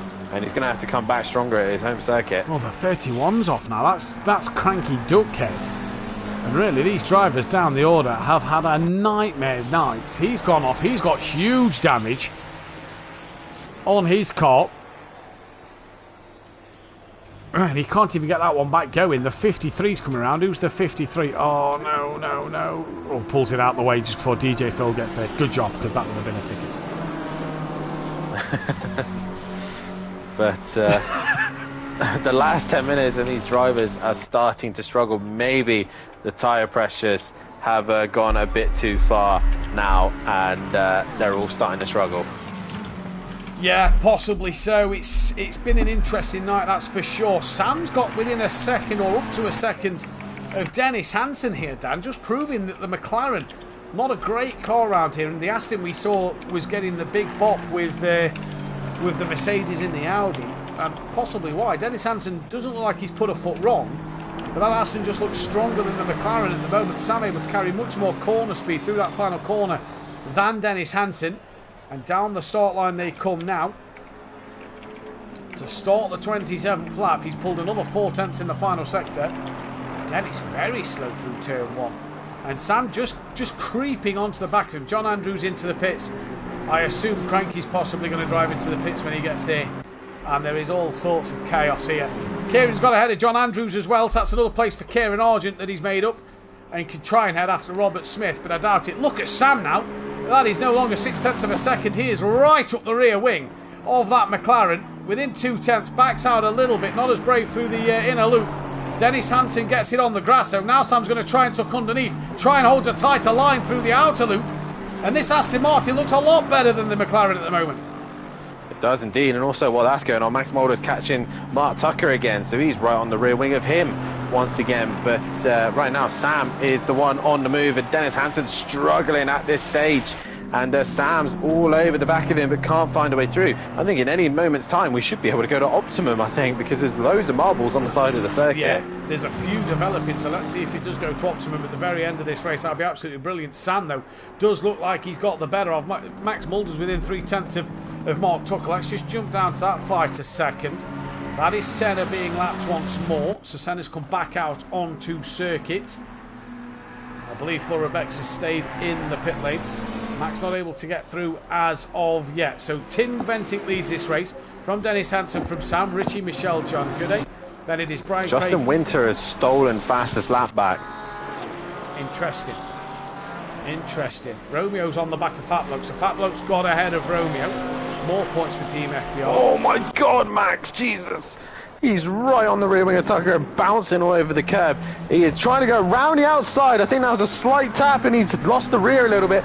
Max, though, gets better grip and better exit than Tucker. He's on the inside, but Tucker will carry the momentum much better and closes off Max Mulder. And both of these two having a great race at the minute, but Tucker probably defended the strongest driver in Pro-Am at the minute, and he's doing a fabulous job of doing it. He is doing so, and that's probably the best thing for Max Mulder there, to not get past Tucker when he did, because it was definite tap up the rear. And if that would have got into the steward's room, I reckon that would have been a bit of a push to pass kind of manoeuvre.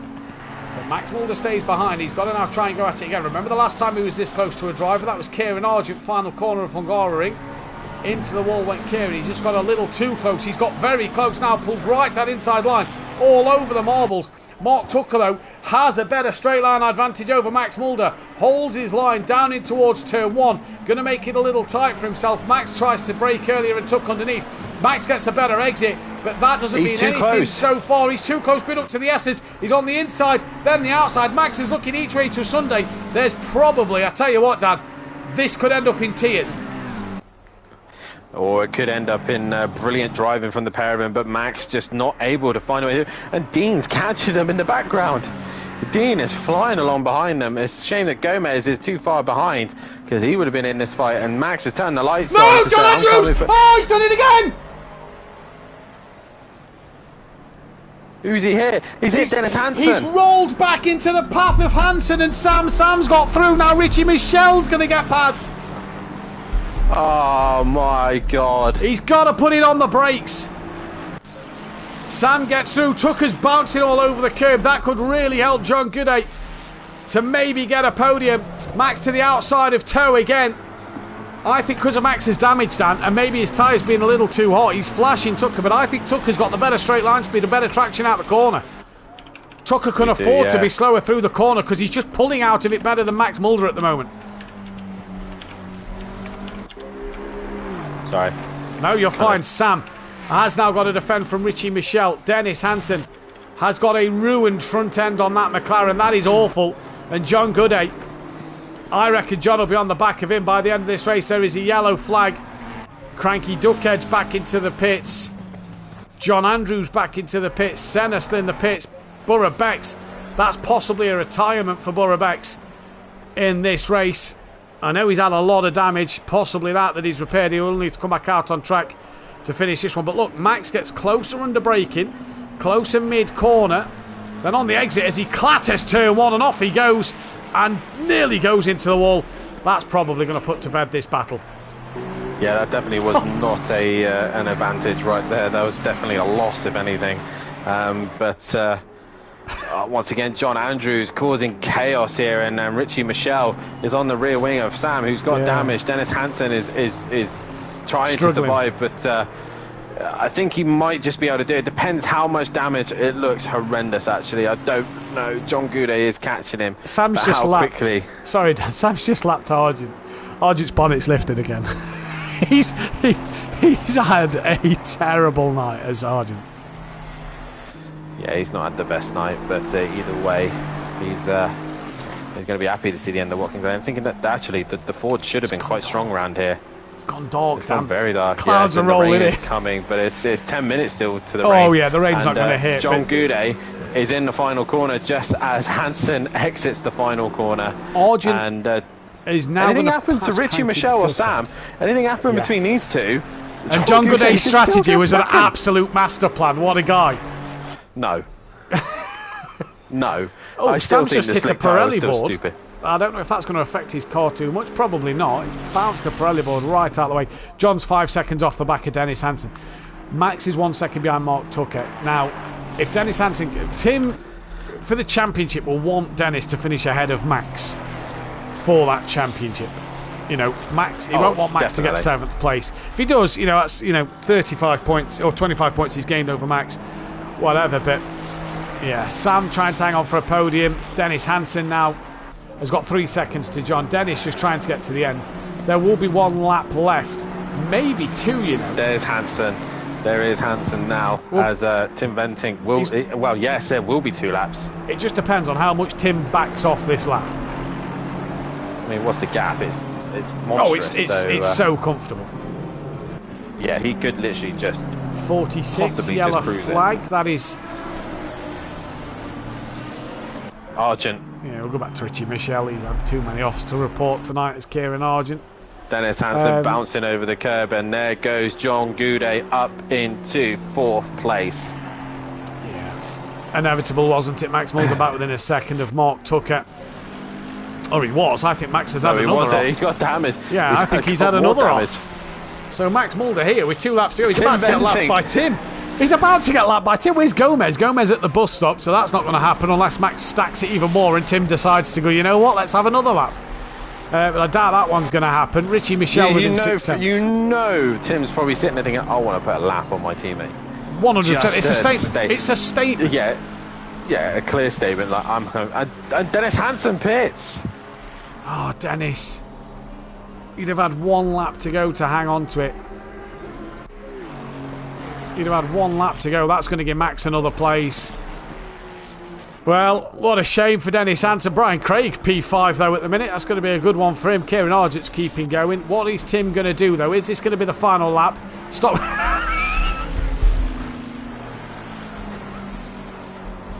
It's not funny, Matthew. He's had a rough night. Cry. If he doesn't laugh, he'll cry. Oh, Dennis Hansen. I tell you what, it's going dark, Dan. It's just gone even darker. Yeah, it's not going to rain. Is Tim going to back off? No. Tim's on the final lap of this race. Tim's on the final lap. Max, do not have any more. Oh my God, he's wide again. Could you imagine a drive-through comes up now for Max Mulder? That'll be 30 seconds added to his time at the end of the race. He's on the marbles. Imagine if these two come together now. Oh, don't. I mean, Sam's nowhere, so Tim could probably, have contact with Max, do a couple of donuts, and carry on going again, and Sam wouldn't threat. But Winter's this on the has back been a of, fantastic drive from Sam. Oh, massively! Oh my God, there's cars. Max has dropped it. Max has been lapped. Off. That's fat bloke off. Max has been lapped. Oh my God, Max is still off. Big time. Max is still off. Gomez and Justin Winter are coming up to the loop. Justin Winter's coming up to the loop. Gomez has got massive front end damage. Max is back going again. And Justin Winter up the inside. No, he's bounced across. He's lost the rear. Well held from Justin Winter. Dennis Hansen still in the pits. You cannot script this kind of stuff at the minute. Fat bloke might gain another place over Dennis Hansen. Probably not, because Tim Ventix just lapped him. There's Argent just circulating with a stop-go penalty. He'll take that 30 seconds probably at the end of the race. He's not going to come in to do the stop-go. Driver of the day is an interesting one. I'm looking at your chat. Sam's the only one who's got a vote. What's Tim doing here? Well, Argent's now stopped behind Tim. Is he letting Max through? I don't really see the point. I think they're going for a photo finish. Max is way behind Mark Tucker now. It's not going to matter, is it? This is for a photo finish. Photo finish for then the BSP team in what has been not their best outing, to say the least. But it's going to be Tim Venting to come across and take yet another race win this season in great style. No fastest lap for him though. Max Mulder finishes the race down in 7th place. It's points back for him, but not points. Oh, Gomez and Justin still going at it. And Gomez hits the wall, but not quite enough there for Justin Winter. Gomez there. He'll finish in 9th, and Winter takes the fastest lap. But Sam, what a drive from this man. Yeah. Brilliant from him. Huge drive from this man. Huge drive from this man.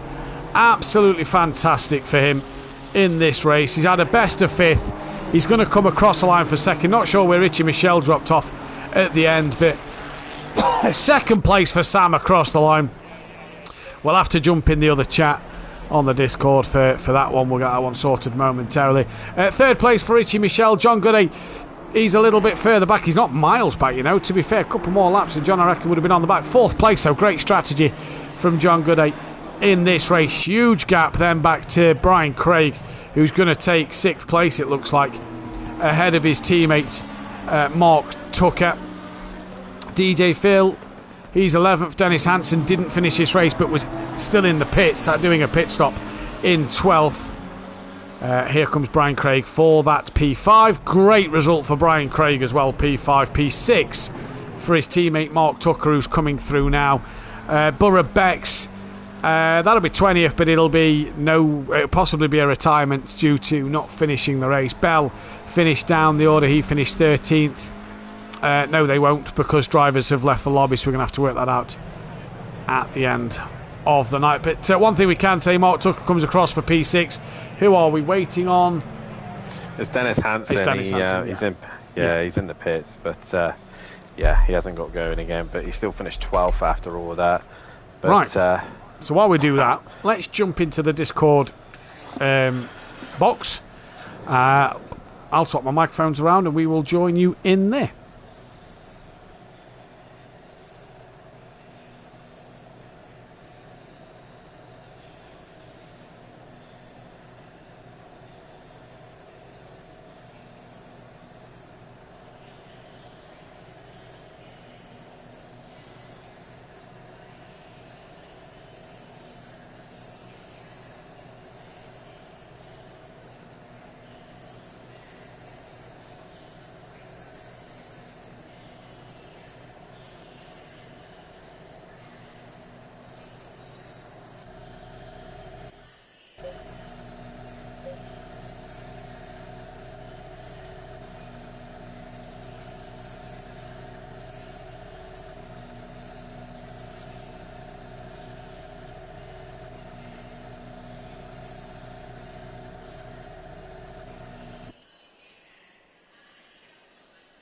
Green light, go, go, go.